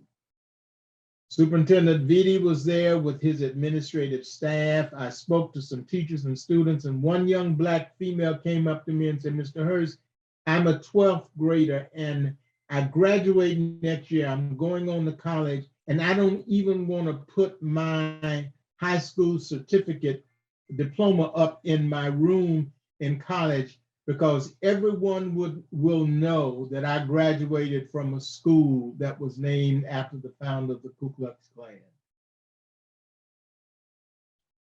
And after other conversations with her, I said to her finally, never let the name of the school determine who you are. And I've heard back from her since that time. She is now a school teacher. And she said she would not have been had she not been in the auditorium that day to hear that panel discussion. The students voted 67 to 33 to change the name of Nathan Bedford Forrest, and they picked the name of the school, Westside High. Now I'm closing. This is a old mustard colored building which was on Florida Avenue. It was called the East Side Brotherhood Building. This is the front of the building. This is the side of the building. And on this building, a decision was made to paint 2 murals, both on the side and the front of the building.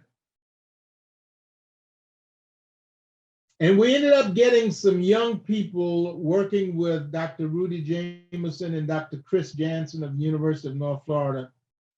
We ended up getting some high school students,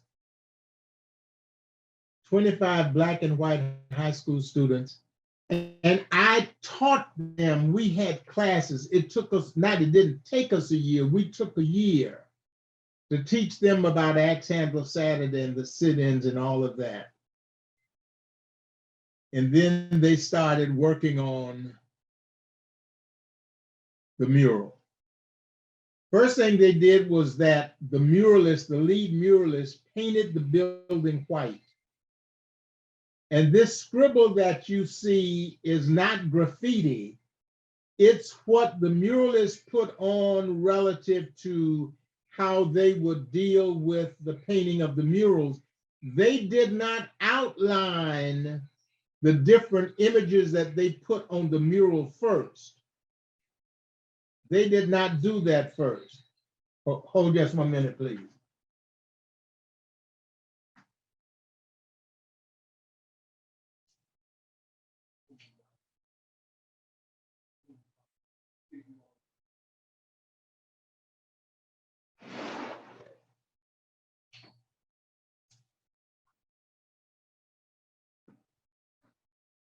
Excuse me. So this is how they set up the building. And you see the scaffolding over on the left and on the right as they were getting ready.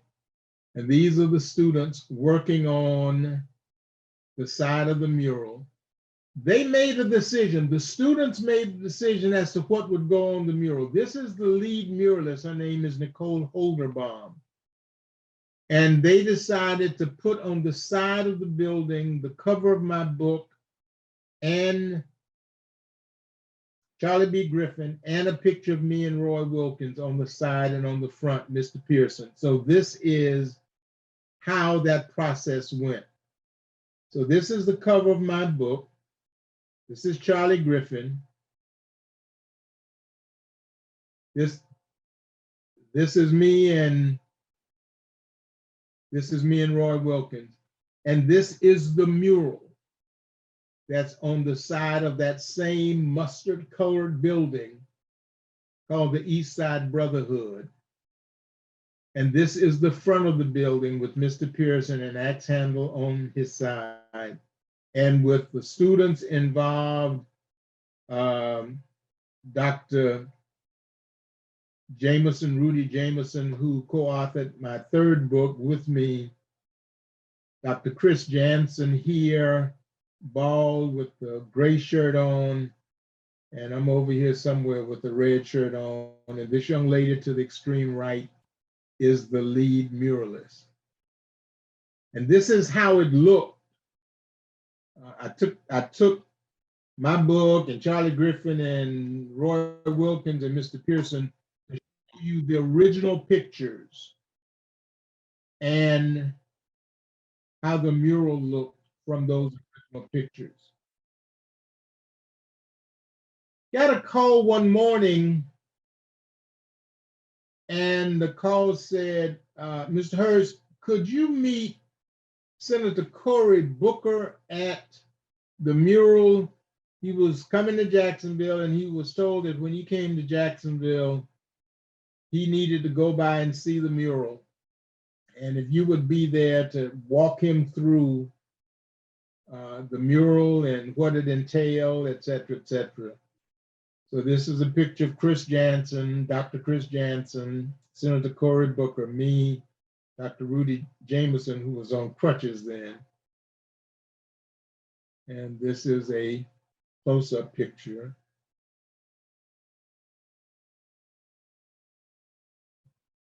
A few weeks later, maybe a year or so later, Art Republic decided they wanted to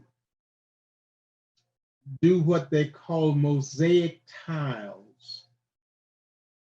And they got in touch with a guy named Celso Gonzalez from Puerto Rico, who is an international mosaic tile muralist. And they put together a committee, and that committee decided who the mural or what the murals would be. They did one of Ebony Payne English, who's a local spoken word artist, and Zora Neale Hurston. They did one of Eartha White and Dr. Johnetta Betch Cole, and they did one of me and Mr. Pearson. I had never, over the years, I'd never been able to take a picture with Mr. Pearson. Mr. Pearson was killed in a suspicious automobile accident in 1967. And even though I'd gone in the Air Force and had come back, picture taking was not something that you just had a lot of. There were no cell phones and no cell phone cameras. So this particular picture, which is on the side of the old Hayden Burns Library, which I thought was quite ironic given the segregationist he was. This is a picture on the Forsyth Street side going east. on the side of what is now the Jesse Ball DuPont Center, which bought or purchased the Hayden Burns Library. And I must admit, that is a beautiful example of architecture, that Hayden Burns Library. And the fact that the Jesse Ball DuPont Center has opened it up makes it even that much more beautiful. And there you have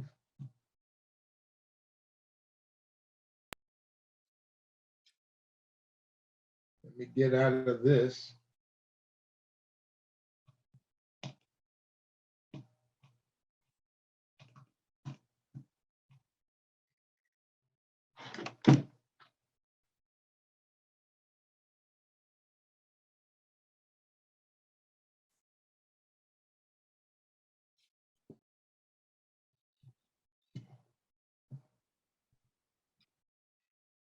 All right, that's it.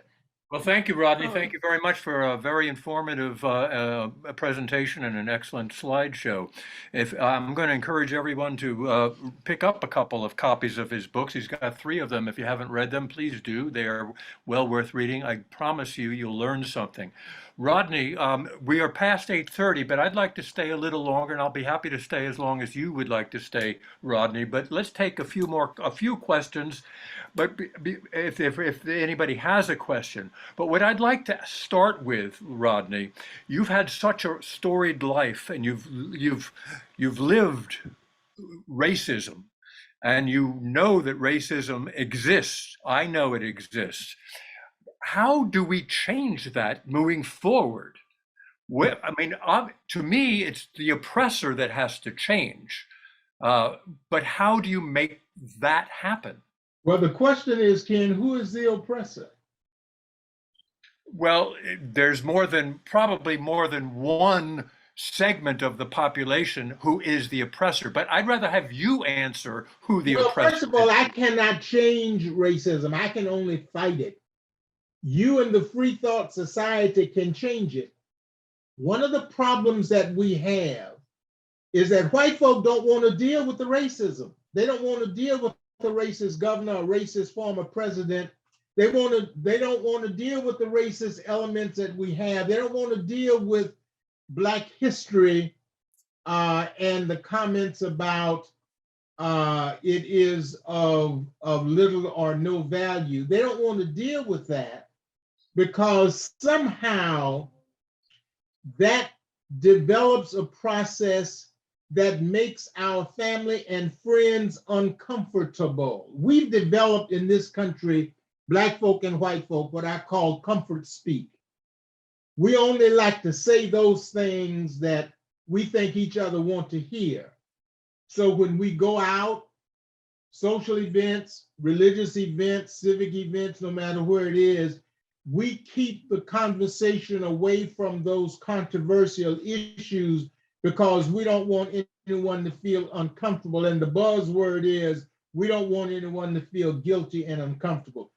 White folk don't want to feel guilty and uncomfortable with the words, but as a victim of racism, I have to deal with the uncomfortability of what racism is all about and what has existed for me for 79 years. So it's not so much what I think. The question is, what do white folk think they can do to make changes in American society? And I don't mean a big thing. I don't ever ask anyone to fight my battle for me the way I do it.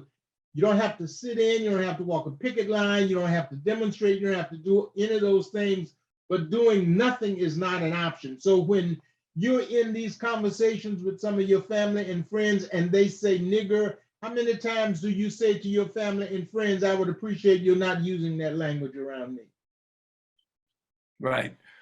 Well, I've experienced that, and I've called them on it, and it's always been uncomfortable. But that's where progress lives. You know, where the rubber meets the road. That's always an uncomfortable. Uncomfortability is something that we've got to deal with. Understand what happened, and not just because he's here.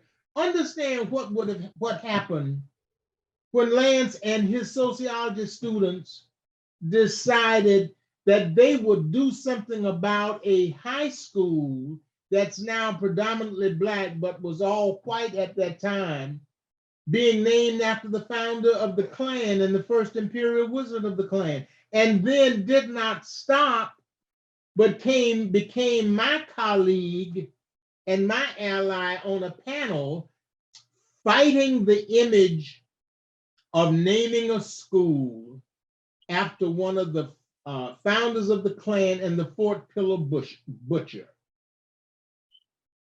I mean, what would have happened if Lance had decided not to do that? Now, maybe Dr. Vitti would come in and say, hey, we need to look at that. Maybe he didn't.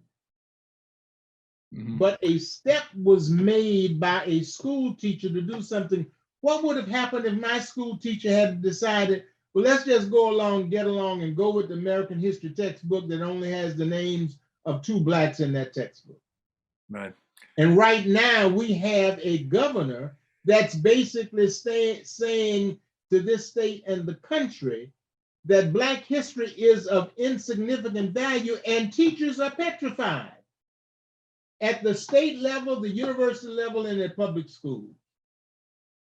All right. And no one is saying to Ron DeSantis, Ron the racist, as I called him, that you need to understand that just like Black Lives Matter does not mean Black Lives Matter instead of white lives, but it means in addition to. So Black history is of significant value in addition to American history, even though that American history is incomplete, dishonest, and racist. All right. Fred has his hand up. Fred, you got a question for Rodney?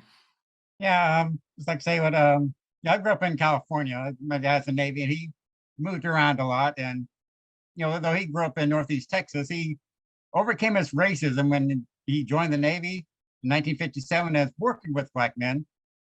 And he had this thing where they were helping him and showing him the ropes and so forth. And he realized, why am I racist? And because it's his community. And now one of my brothers who's married to a Filipino, and one of my nephews attended Bedford Forest High School. He graduated from there in 2002. And I remember the Ken Burns special, or the thing on the Civil War, had a Southern historian, I'll get his name now, but he was going about how great, how Bedford Forest was such a great general and those. I was thinking, this man was a monster. And they're like lauding him like a hero, and they're like trying to be even-handed.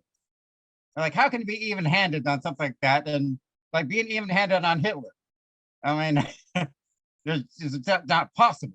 It's to say, well, we're going to look at the good side of this guy, and I mean, it's like the bad so outweighs the good.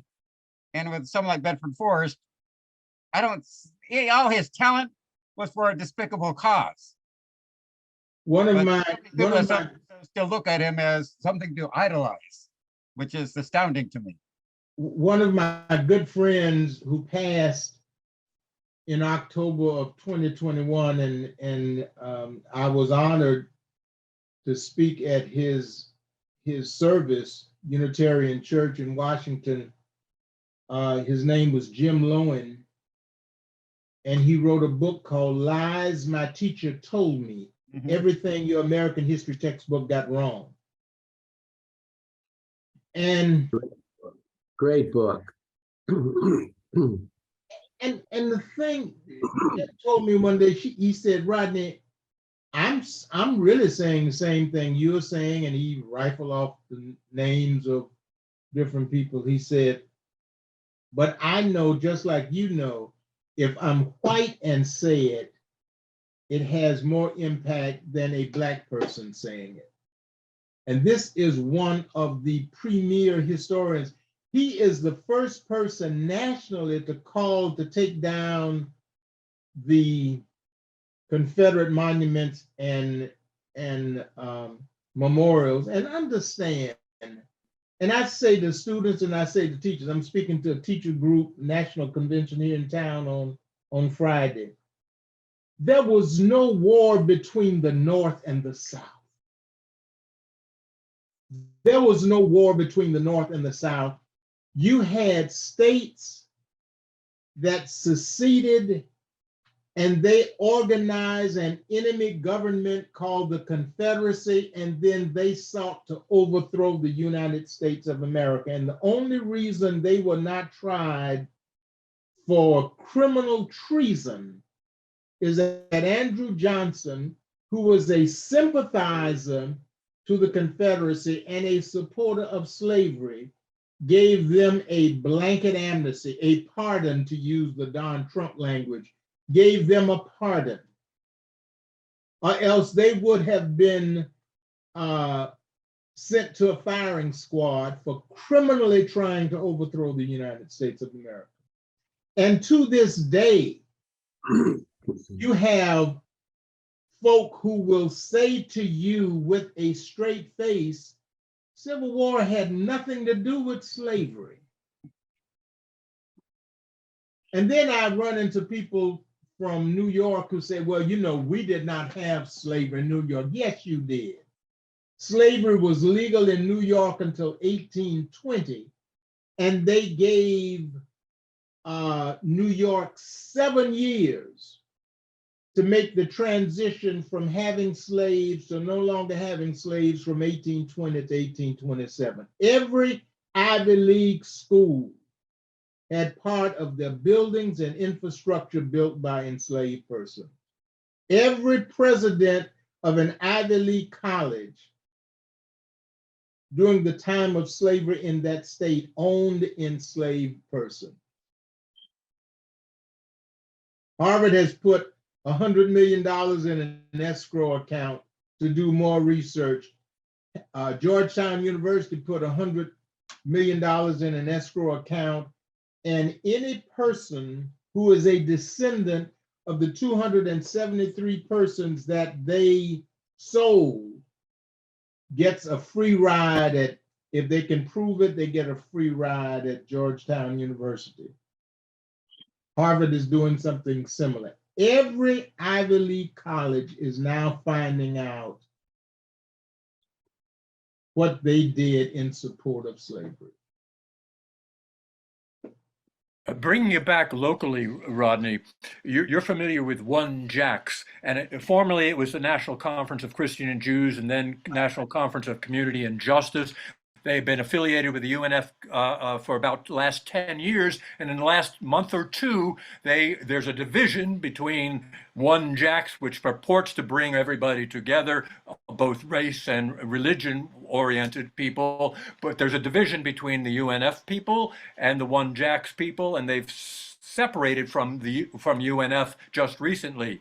Do you have any insight on that? Recently, they had a mayoral forum. And One Jacks wanted mayoral candidates to sign a civility statement. And one of the candidates who did not want to file a civility statement called the governor's office, who in turn called the president of University of North Florida, who told One Jacks they cannot do that. In addition, the governor's office also told the University of North Florida that they would not be allowed to work with One Jacks on some of the programs that they had agreed to work on. So One Jacks decided they would divorce themselves from University of North Florida, go back to their 501c3 status, and then do their own thing. Mm-hmm. Do you support that? You think they'll thrive? First of all, I admire them for doing that. I don't know why they won't tell the story as to why they are disassociating themselves from the University of Florida. The university's legal department has basically said to, now understand, University of North Florida has gotten awards for diversity, equity, and inclusion. There's a magazine called HEED, H-E-E-D magazine, which has given them 2 awards for the great job they've done on diversity, equity, and inclusion. You've got organizations, you've got an Institute of Diversity and Inclusion, you've got a Center for Urban Education and Policy, you've got a lot of projects going on at the University of North Florida that deals with diversity, education, equity, and inclusion. University of North Florida has not done a good job in recruiting Black students and Black faculty members. They've got less Black students and less Black faculty today than they did when they opened in 1972.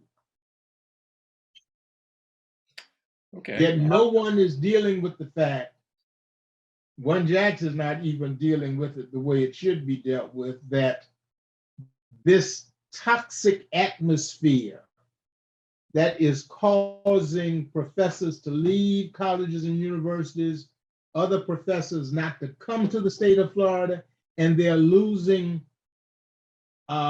major scholars from enrolling in Florida colleges and universities. No one is talking about that because no one wants to incur the wrath of a Ron DeSantis. This entire state is walking around terrified, on eggshells, afraid to say anything and afraid to go public and just say you're wrong. If you look at the TV ads by Republican candidates, they don't use equality, fairness, all of us, but they use conservative and DeSantis over and over. Mm-hmm. So that's what we're dealing with in the politics that has frozen this state. And those organizations that should be saying and doing some things are not saying and doing anything, including the white religious community and the white non-religious community, not opening their mouths. So how do I become an ally when you refuse to fight? How can I expect you to support my fight when your silence speaks volumes? I don't know how anybody could teach sociology in that state. I can't imagine. I wouldn't make one class. The first class that I'd get reported, and that'd be the end of it. So I think what should happen is every sociology department in the state should close. People should go to the streets because you can't do an exploration of the issues of sociology without the ability to discuss race and these other issues. You can't teach history without being able to teach the true parts of history that Rodney has talked about. So if I were in that state, I would be leading an academic movement.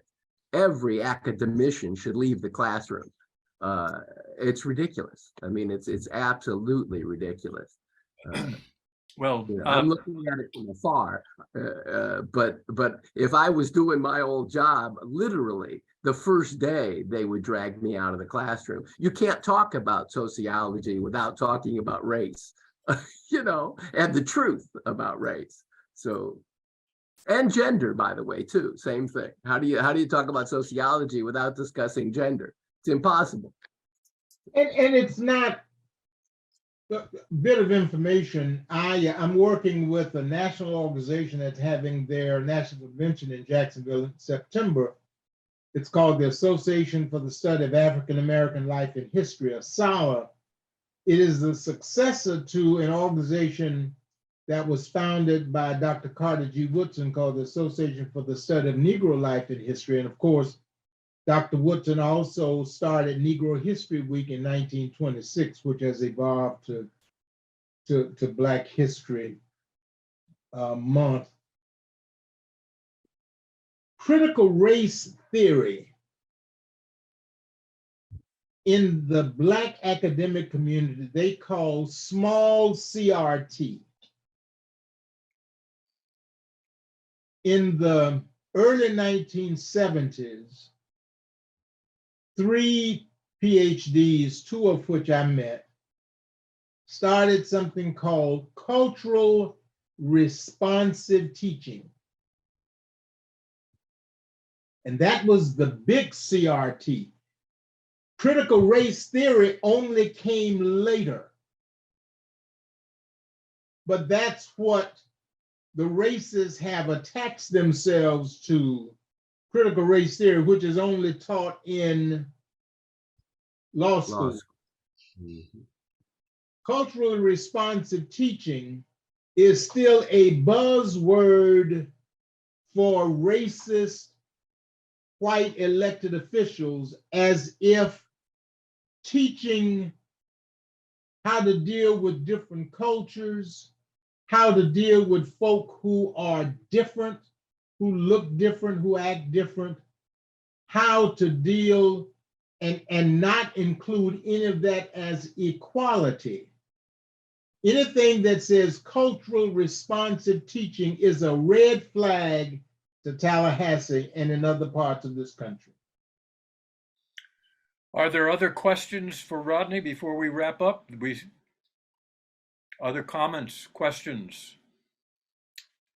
Hello? I just anybody? want to say one thing from my perspective, and this is maybe beating a drum that I've beat before, but in my mind, it all comes down to Christianity. And when you ask who should do something, where is white Christianity in all of this? Because if the white Christian churches, the so-called good ones, would come out and fight the good fight, they could maybe control the rest of their colleagues. When Muslims were giving us problems, what did everybody say? Where's the Muslims? Where are the imams? Why aren't they coming down on the terrorists? Well, where are the, quote, good white Christians? You know, every time I bring up an issue about Christians, I'm told about the good ones, you know. But the good ones, I mean, I saw them in the 60s. They were in the streets with black people and others. But where are they today? Well, they're aging. Jimmy I Carter, posted yesterday you might about- consider Jimmy Carter one of them. Any other Yes, the comments or only- questions? Any other comments or questions?